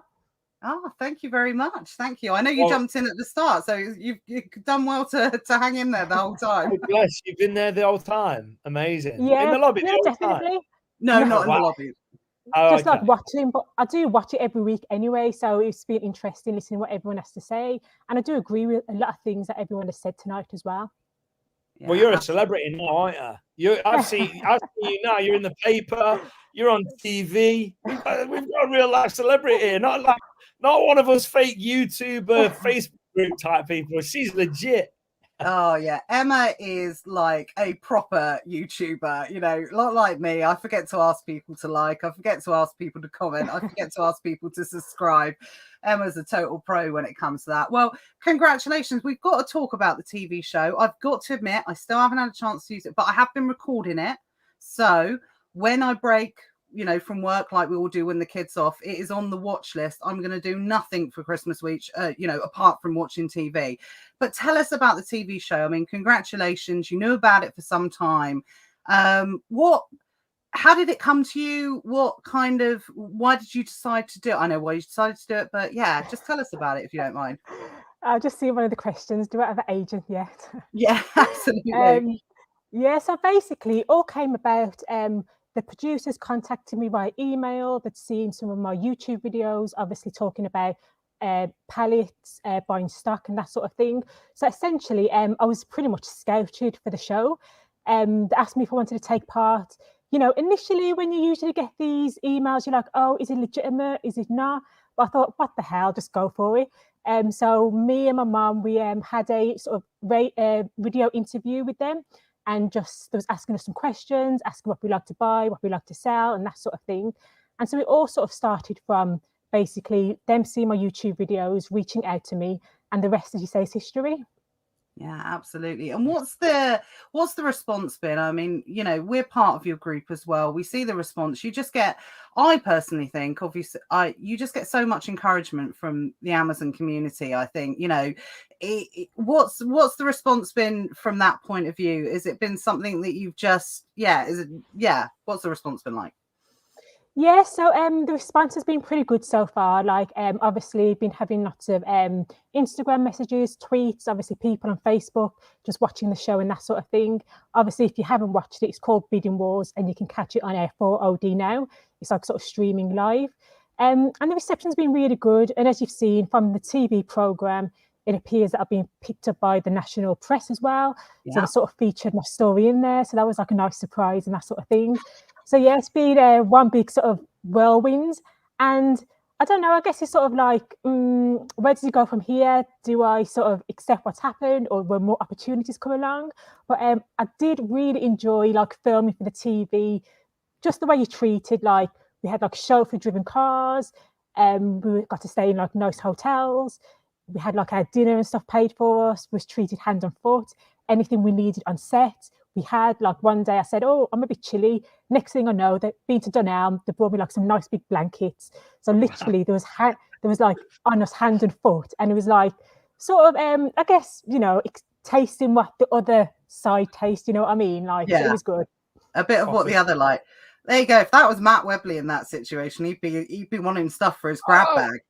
I want M&Ms, but just the red ones taken out. That's what I want. No, absolutely. I'd have been a diva. I'd have been a proper diva. But I think what's interesting, and I can't remember if I said it with Luke or Matt, there's been obviously different people on tonight, is with everything that's happening and your success now, you've had a huge amount of success, you know, in the last 12, 24, 36 months. But it literally just all started with Amazon arbitrage, didn't it?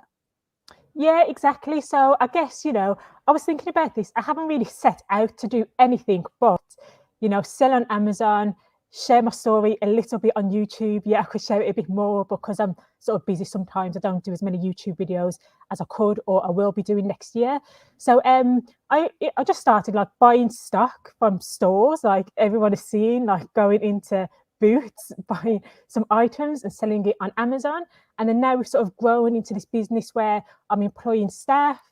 I've set out to do what I wanted to do. Like my particular aim was to sort of create jobs for family. And that's sort of what I've set out to do. We're now also employing people from outside the family as well. So it just started with what I like doing, what I enjoy doing and what I love doing, and everything else has sort of spiraled from there, I'd say. Yeah, absolutely. And I just find that so fascinating, you know, because you, like I said, when you've been around, you know, for as long as me and Matt and yourself, Emma, as well, you do see people coming and going in the Amazon space and doing this. But like I said, even the people I know that are smashing it in other areas now, even if it's not directly related to Amazon, it is that initial flipping stuff from Tesco Direct or whatever that's got them to this position. How many businesses can credit that? You know, I think it's phenomenal. It's most people's first experience of running the business, and wherever that takes them, even if Amazon doesn't work for you, doesn't work for everyone, you know, it's simple as that. Give it a go and see where it leads you. Definitely. And I think I think you make a good point in that basically what it is with Amazon, you're sort of forced to learn the fundamental skills of running a business in order to be successful. And if you don't get those fundamental skills, then your Amazon business won't be a success. So you're sort of forced to learn the business step by step. And then those skills are transferable, where if you now create another business, those skills go with you, sort of thing. Yeah, absolutely. Matt, what were you going to say? I was just going to make a comment on the fact that you said Tesco Direct. You're showing your online arbitrage age. Tesco Direct's been gone for years now, and there's you like Tesco Direct. I know. That I was referring back to the beginning. It was funny. A couple of weeks ago, we had Tom on, and he mentioned about Tesco Direct. I mean, it was literally. I'm absolutely certain that if you are a seller of a certain, if you've been around for a period of time and you did sell on Tesco Direct, that we were all directly responsible for Tesco Direct busting. I remember ordering 30 units, I think it was, from Tesco Direct. I can't remember what the product was, but they were like tiny little things like this big. And they sent them, I just went back. They sent them in massive boxes, like 30 boxes, 1 unit in each. And I'm like, what was that? So I've got 30 full-size boxes with 1 unit in each in my living room. I remember that. What they also used to do, their warehousing was so shit, to be perfectly honest, that they would send you 30 units of an order, then they'd send it again.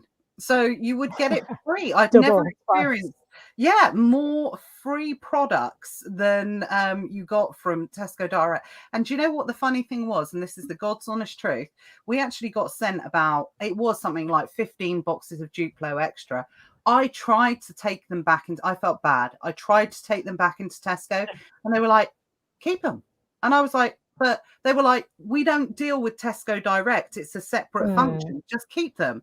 So I tried to return them and they were like, no, keep them. So I was like, yeah, infinite ROI. Thank you very much. Yeah, I think that was sort of the heyday of sort of arbitrage and online arbitrage, Tesco Direct. I think I had about like 2 to 4 weeks of Tesco Direct before it shut down. So I managed to get a little bit, but not majorly. Yeah, they were a phenomenal business from an arbitrage, and they really didn't care how much you ordered, and it ultimately contributed probably to their demise a little bit. Natalie's jumped in. She said, what's Emma's surname? It's Emma Hamilton, and you can find Emma at Amazon FBA Dream, isn't it?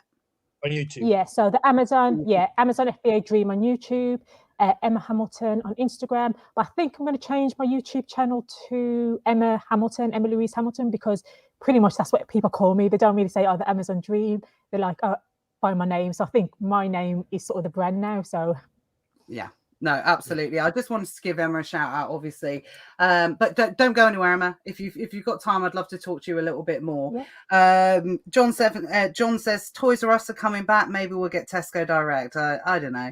I don't think Tesco Direct is ever going to come back. Now, obviously, all the TV shows, the press coverage and everything like that aside, what I actually want to jump back to with yourself, Emma, is, and I remember watching this video, I remember being absolutely kind of devastated for you at the time, is you went through a period, I think it must have been during the pandemic, where, and you were very public about it, you... in the height of the pandemic, had an account suspension, didn't you? And I don't want to focus on that tonight, but I think your video was brilliant, because what it did do is it really highlighted to people, yes, you were devastated at the end of the time, but it was recoverable. You got out of it. And, with Karen's help, with Get Unsuspended. And that kind of, I feel, kind of really spurred you on from there. Yeah, definitely. So when I got suspended, I was pretty much furious. I was like, what the hell? How can this happen? Especially because it was for something like ridiculous. It was a product we'd already been selling post the pandemic. Then suddenly, I think it was between Merchant Fulfilled. Suddenly, Amazon started saying that it was price gouging. I was like, the same product, the same price, and now it's price gouging. I just couldn't believe it. But obviously, like you say, with the help of Karen, we managed to get over it. And I was also determined that that wasn't going to stop me. So as I think it was Matt said, who was on before, basically, he went through the same thing. He got suspended. Then he went to eBay. During that time, for that month or so, the natural thing for us to do was to go to eBay. And eBay was a savior, because we could sell those products on eBay. But then when we got unsuspended, I just pretty much went full force with Amazon. We do sell some things on other platforms, but obviously Amazon is our main sort of platform. Yeah, absolutely. And I think what I wanted to ask you, and I don't want to focus too much on the suspension, but I know, it is one of those pivotal times in a lot of sellers' kind of selling journeys, is that did it make you feel better knowing that you got suspended and you managed to get unsuspended again? Did it give you more confidence than knowing the unknown? I guess, getting suspended is something that everyone fears. And then when it does happen to you, I remember did I get a message and I thought, oh no, this is spam. Then I went online and then I saw suspended. I was like, oh no. But when it happens to you, you actually realize that it's not as bad as you initially think, because whatever situation you find yourself in, you will always find your way out. Do you know what I mean? So I said, I went to eBay, then I got unsuspended. So it's not the be all and end all. And it's something that, I'd say a lot of sellers will experience, but if you do experience that, just seek out the right help. Like I say, Karen managed to get me unsuspended pretty quickly. So as long as you seek the right help, you can get selling pretty quickly if you've not done anything majorly wrong. If you've been doing something a bit dodgy, then come on, you're going to expect that. But if you've been playing by the rules, playing by the books, you will get unsuspended and you will get your account back. Yeah, absolutely. And I think what Matt was saying earlier was right. There's been so many kind of legislative changes. That was the vodka that did that. That it literally, I think it's kind of getting more and more difficult, and we just don't see as much of it in the groups now as we used to. I mean, you literally you could sneeze and get suspended for previously. Sean says, I love what Emma does about her multiple incomes. If one goes down, you get another one to go by. Absolutely surprised you're not ramming your eBay as big unless you're big on eBay now. That's a typical Sean question. Yeah, definitely. So with eBay, we're not really big on eBay at the moment, but I think it's definitely something I can see us doing a little bit more of next year. And that's simply because in the last sort of few weeks or month or so, we do arbitrage, online, retail plus wholesale. And we sort of made, did I say a mistake or a learning curve? I say we've sort of gone through the learning curve now that you do need to go wide and not deep. Doesn't matter how big you get, doesn't matter what you sell, because essentially not one, not two, but three of our best listings have gone down. So we are sort of feeling that a little bit. For one reason or another. However, those products do sell well on eBay, so we're going to get those listed on eBay. One of the listings, it was quite interesting because it was a product we bought from wholesale. There was no gatings on it. There was no IP claims on it. And then the next thing I know, after we've been selling hundreds a week, the brand owner calls me up and asked me to stop selling it.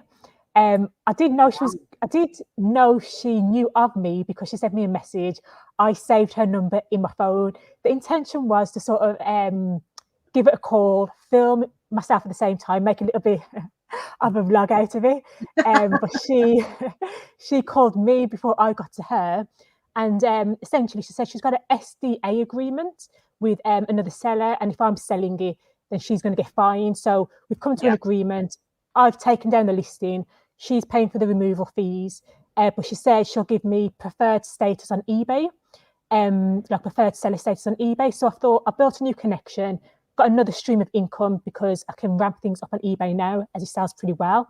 And so, the key thing, always go wide, not deep. You always hear about it, but when you have some good selling products, selling thousands a month, you think, oh, it's fine, I'll stick to this. But do go wide, not deep, just to protect yourself. That's what I'd say. Well, I'll tell you what, kudos to that seller, to the brand owner, because that was handled in a really good way compared to, how a lot of brand owners or, big multiple kind of distribution companies deal with it. She rang you up. She was honest. She was straightforward. She said she's got an exclusive distribution, agreement with someone else.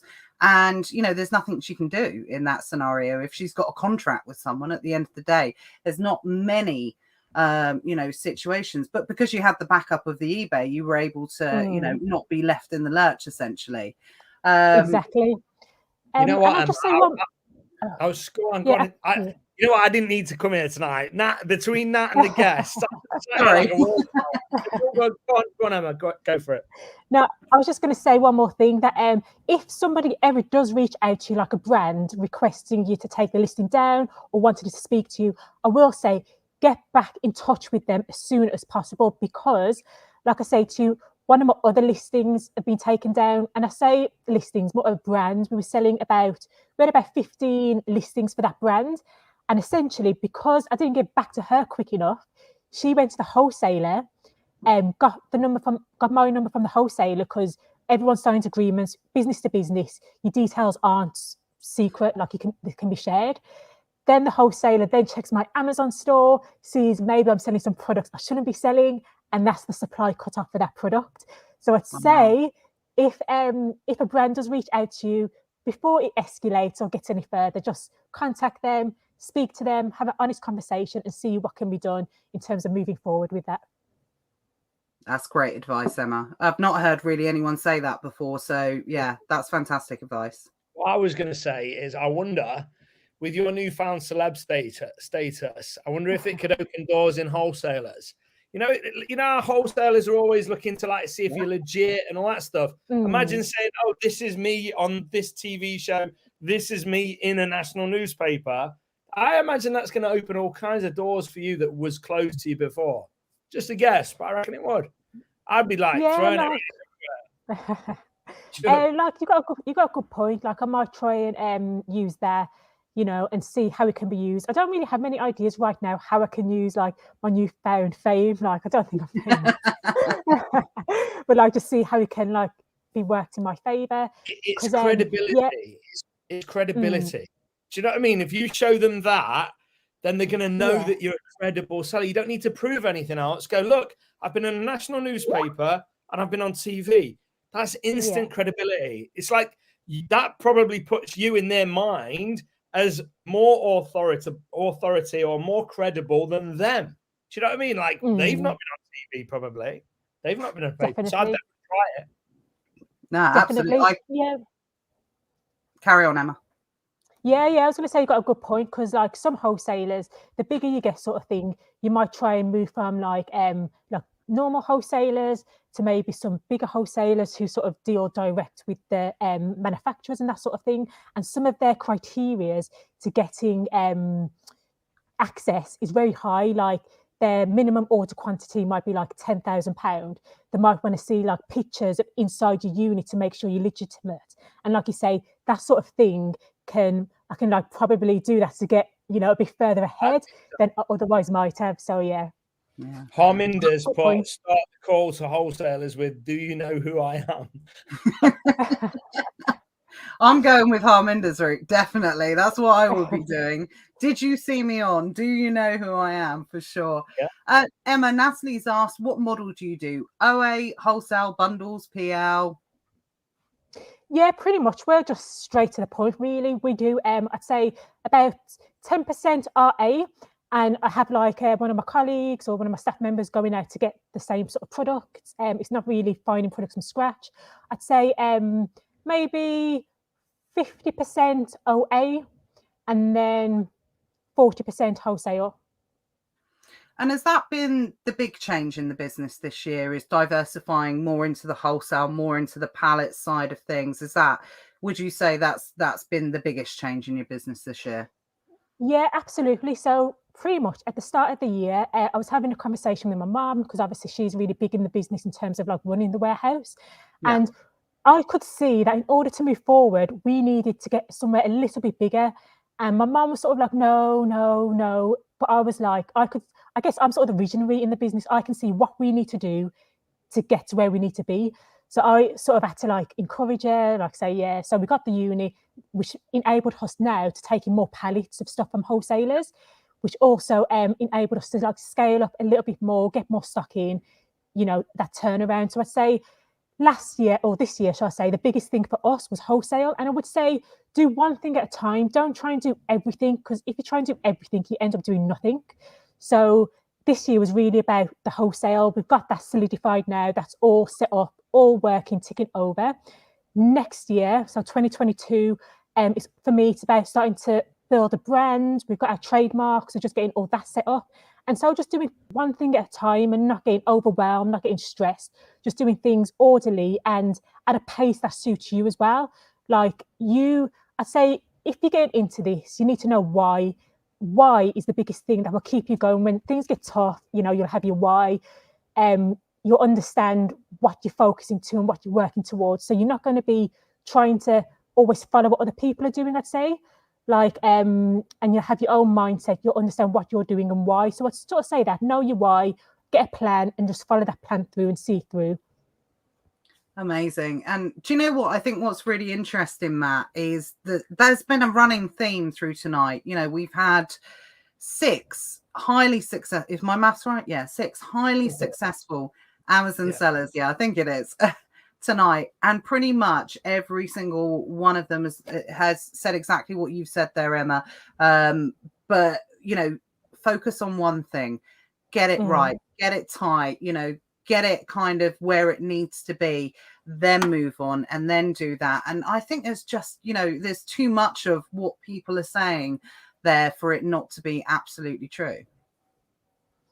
Yeah, and I say it is super hard because if you're entrepreneurial, you've got so many ideas, you want to do so many things, and you have to sort of discipline yourself to say, look, I need to concentrate on this first, then do that.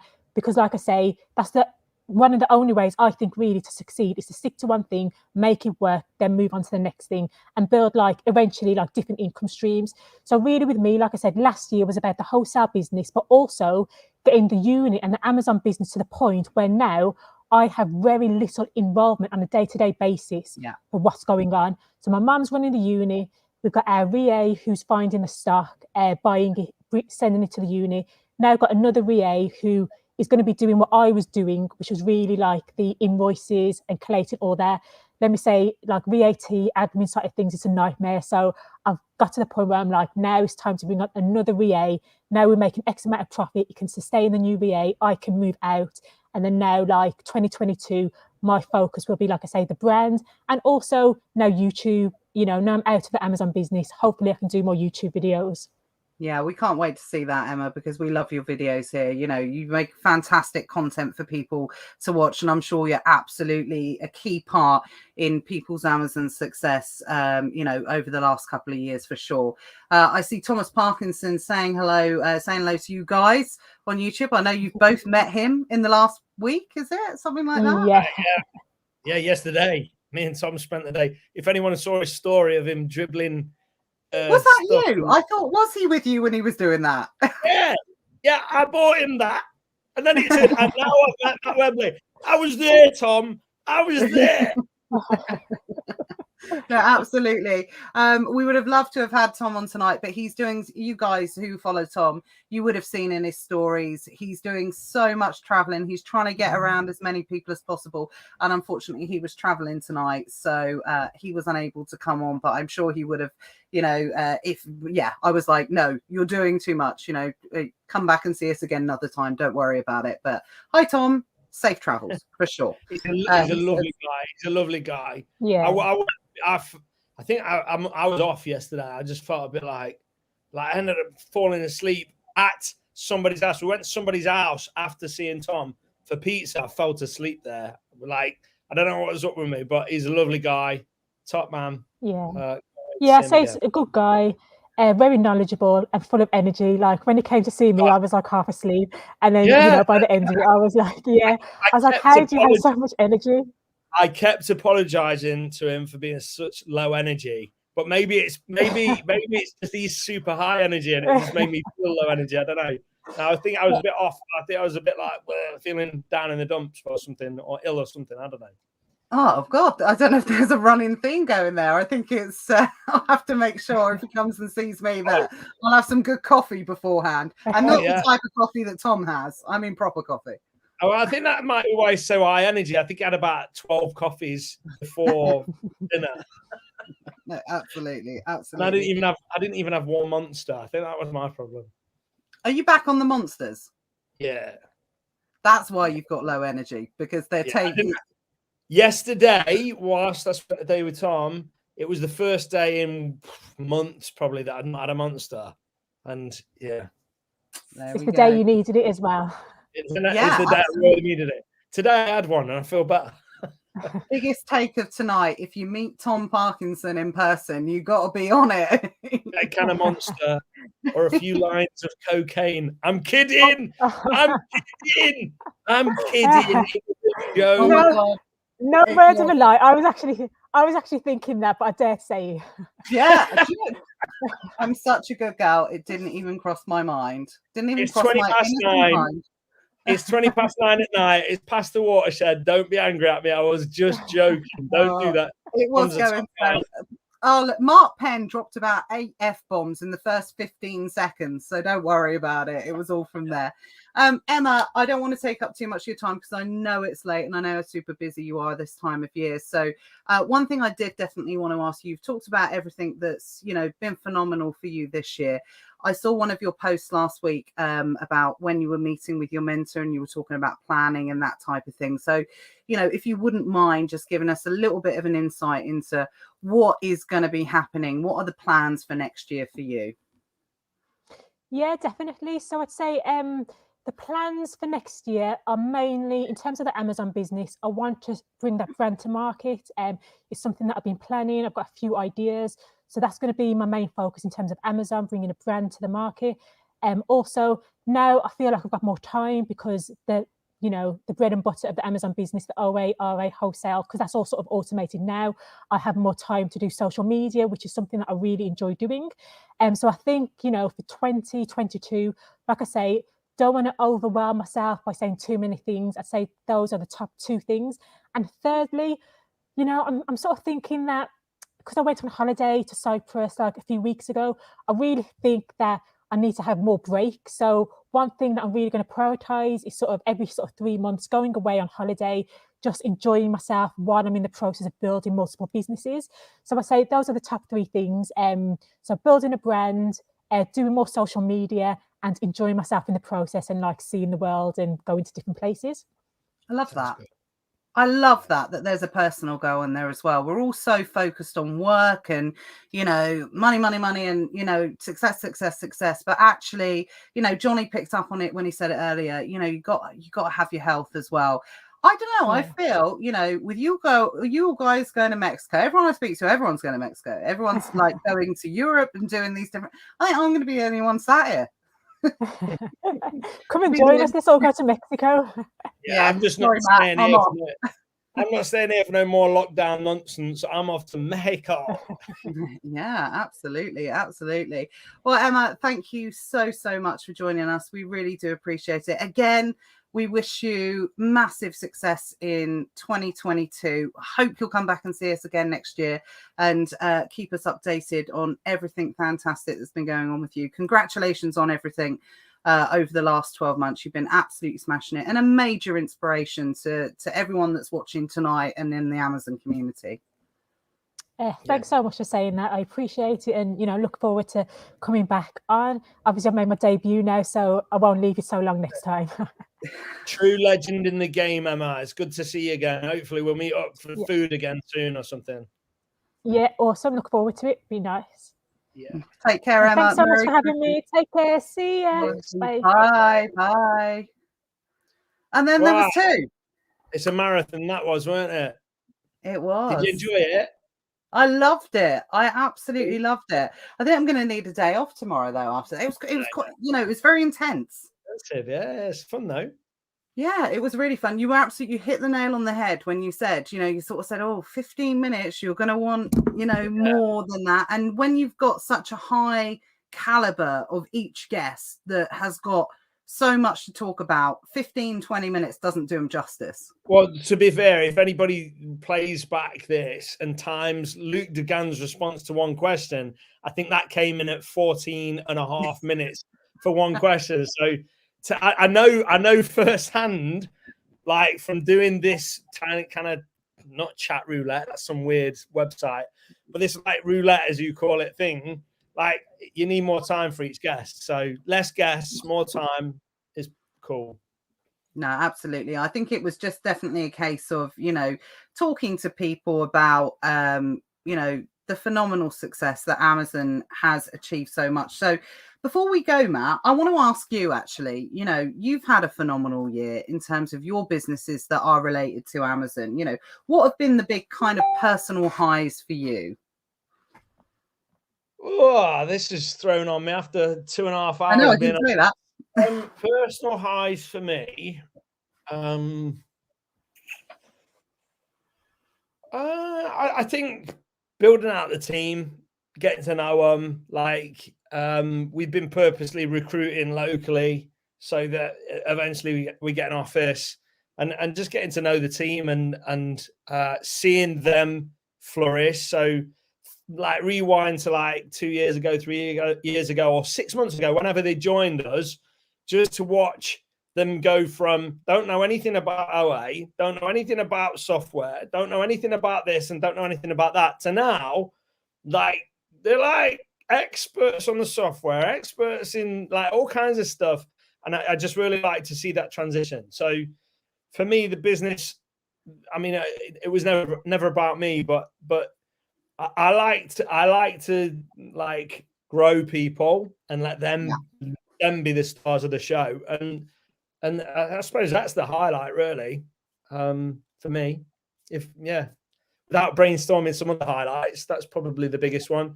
Seeing the team grow and go from this is a random person to wow, this person's valuable to us, really valuable to us through training and experience and all that stuff. Yeah, that's phenomenal. And when you are in that position and you are responsible for people's growth, it's a great feeling. Yeah, absolutely. We've gave a bunch of them bonuses this Christmas, which is nice, and you know, been like proper Santa. Cost us a small fortune, but you know what? Good people. We want to share the wealth. You know. Do you know what? I saw this really interesting. Do you ever watch this guy? I don't know if any of you guys watch this guy, and I only discovered him not so long ago. So apologies if someone shared it in the group and I can't remember, or Matt, you might have mentioned it. Apologies, I can't remember. But it's a guy that goes round and he finds, like, he goes to car parks and he finds the most expensive car in the car park, and he like randomly asks the questions to like, how did you get your money? You don't mean $sign Empire, do you? I don't know. I don't know what it's called. There's 2 or 3 people doing it now, but the one I'm thinking of on TikTok, $sign Empire. Yeah, that's cool. Yeah. They just, I think Naples in Florida, from when I've looked, when we've been Naples in Florida, it's lovely. But like, I think they just approach people because it's kind of like quite a wealthy place, and then they just ask them, like, how did you make or something? Yeah, he goes like, how did you make your money? Yeah. And you know, it's like 30 seconds, a minute, you know, something like that. And one of the ones that really resonated with me, and I watched it back literally about 10 times because I thought, can it be that kind of simple?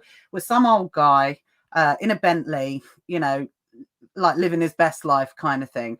And he was like, do you know what? He said, and he was the guy that he asked him how he earned his money, and he was like, it's a percentage of a processing fee with your credit card. That's how he earned his money. But then it was such a cool one. But before he drove off, he said, but you know what the secret of my success is? My team, my people. The people, he said, you find a good person, you take them to the top with you. It's as simple as that. And good people, you don't let them go. Good people, you share the spoils of war and you don't let them go. But whatever success you might see me having, all of the software that we've built and services and stuff like BuyBot Pro, Profit Protector Pro, all that stuff, I've still never taken a penny out of all of those businesses. None of those businesses, I've never had a penny from them. Don't get me wrong. I've had money from the business, but I've never personally had a penny from it. So it stays within my group of companies and will be reinvested. If it's not been reinvested already, be reinvested in a future date. Some of that to people, a lot of that to people, to be fair. We call it, even when we reinvest in a software project, really software is people writing code. So it's still reinvestment into people. So we don't take no money. I don't take no money from these businesses surrounding this. It all just goes back in. But good people, take them on the journey with you. Don't let them go. We don't, like, when we found a good dev, we don't let them go. We just golden handcuff them. He's staying with us forever. You know, leave if you want, but we're going to pay you really well. Absolutely. And there's been two clear themes through everyone we've spoken to tonight, including yourself as well, Matt, is that it's one, that laser focus. And I know that anybody that talks about laser focus within this kind of Amazon community in the last couple of years has got that from yourself, because that's the one thing that you've absolutely banged on about. Laser focus. I've banged on about it a lot. I banged on about it a lot, but any entrepreneurship book that gives general tips will give that. But like I learned that a long time ago before reading any books. But like I don't want it to sound like I'm saying I created the laser focus thing. I've not. No, you reinforce the more laser focused you are, typically the better results you'll have, for sure. But thanks for crediting me with that, with this community at least. Oh, 100%. Absolutely. Sean said, I gave my VA £1,000 bonus this Christmas. I saw the message that Sean sent her, actually, and it was lovely. And you can see the impact that, Amazon, again, all comes back to Amazon. Changing people's lives, making people's lives better, networking, community, all of these different types of things. And she's been our best at creating listens to me, and something he's outsourced completely. If we need answers, post it in the elite group. Well, thanks for saying that, Sean. I really do appreciate it. And again, Sean's another massive action taker at the end of the day. He's a legend. He's a superstar. Anybody that can't see the trajectory that Sean's on is an idiot. He's on a trajectory for super success. Yeah, absolutely. I completely agree. But yeah, two themes from tonight: laser focus and building a team. That's really seems like the two clear things that have come out tonight. And I didn't pre-ask anyone questions. I didn't pre-say, what anyone we were going to talk about, probably with the exception of Hayden. Hayden was the only one that I sort of said, look, I want to focus on, you focusing on that one thing, because it really has changed his life. Not what he's doing in particular, but more the mindset of focusing on one thing. You know what they say? They say everyone's got 24 hours. Everyone's got the same 24 hours in a day. What you realize when you get to a certain point is, no, you can have more than 24 hours in a day. You just got to exchange some time for it. Some money for it. Sorry. So somebody else has got 24 hours in their day. Give them some cash. They'll go spend some of that time for you in your business. And then you can keep doing that more and more and more. Absolutely. Do you know what, guys? I know there's been questions tonight, but hopefully you'll forgive me because it has been fast and furious. But I know that the guests have been on tonight, have come back on and answered some of the questions directly related to that. I actually didn't think we'd get out of here before midnight tonight. So to be fair, I'm pretty stoked. I said to Ollie, 9:15. That's what I said. 9:15, realistically. And it's 9:30. So I didn't do bad on the prediction. Yeah, I was like, Matt, stick the kids in bed. It's going to be a late one. Right. Sure. So, Nat, I want to say thanks to you for this year's Secret Wealth Project content and Elite Sellers Academy content. You've literally changed so many lives in Elite Sellers Academy. It's unreal. If you guys, a lot of the people that aren't in it won't have seen the results that have been generated, but I see them. I passively and casually notice, and a lot of the time they're like, Nat from Elite Sellers Academy is like, they literally cite you as the reason that their business turned around, kind of like Aiden. And you just see that time and time again. So doing a cracking job with that. Great community, great content, second to none.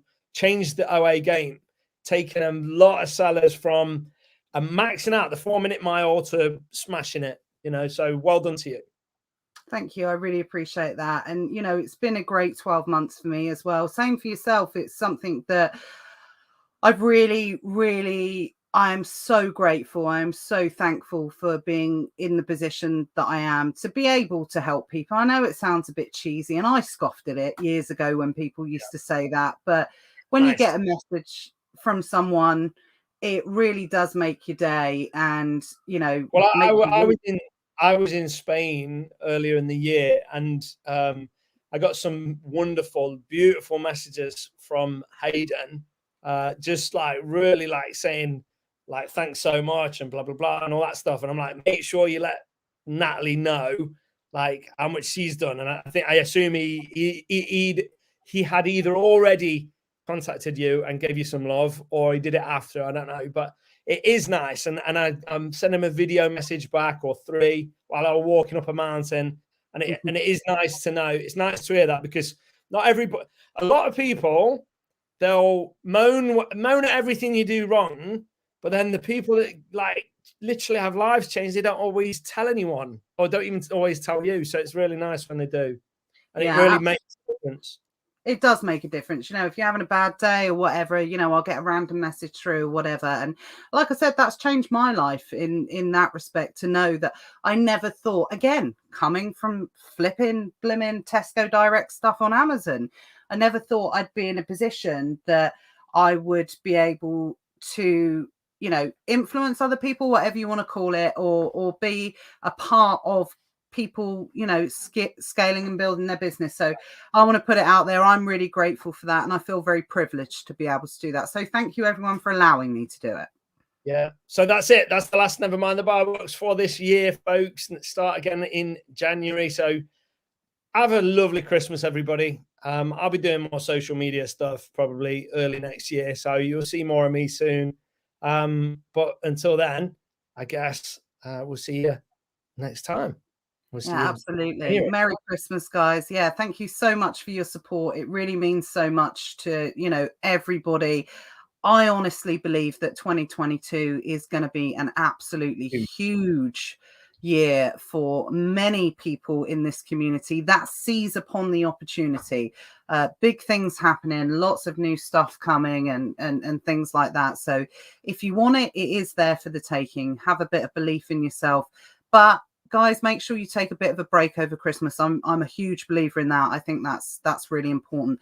Spend time with your friends and your family while you can. Yeah. Lockdown incoming. Yeah, absolutely. Yeah, lockdown's coming. Right. Thanks a lot, guys.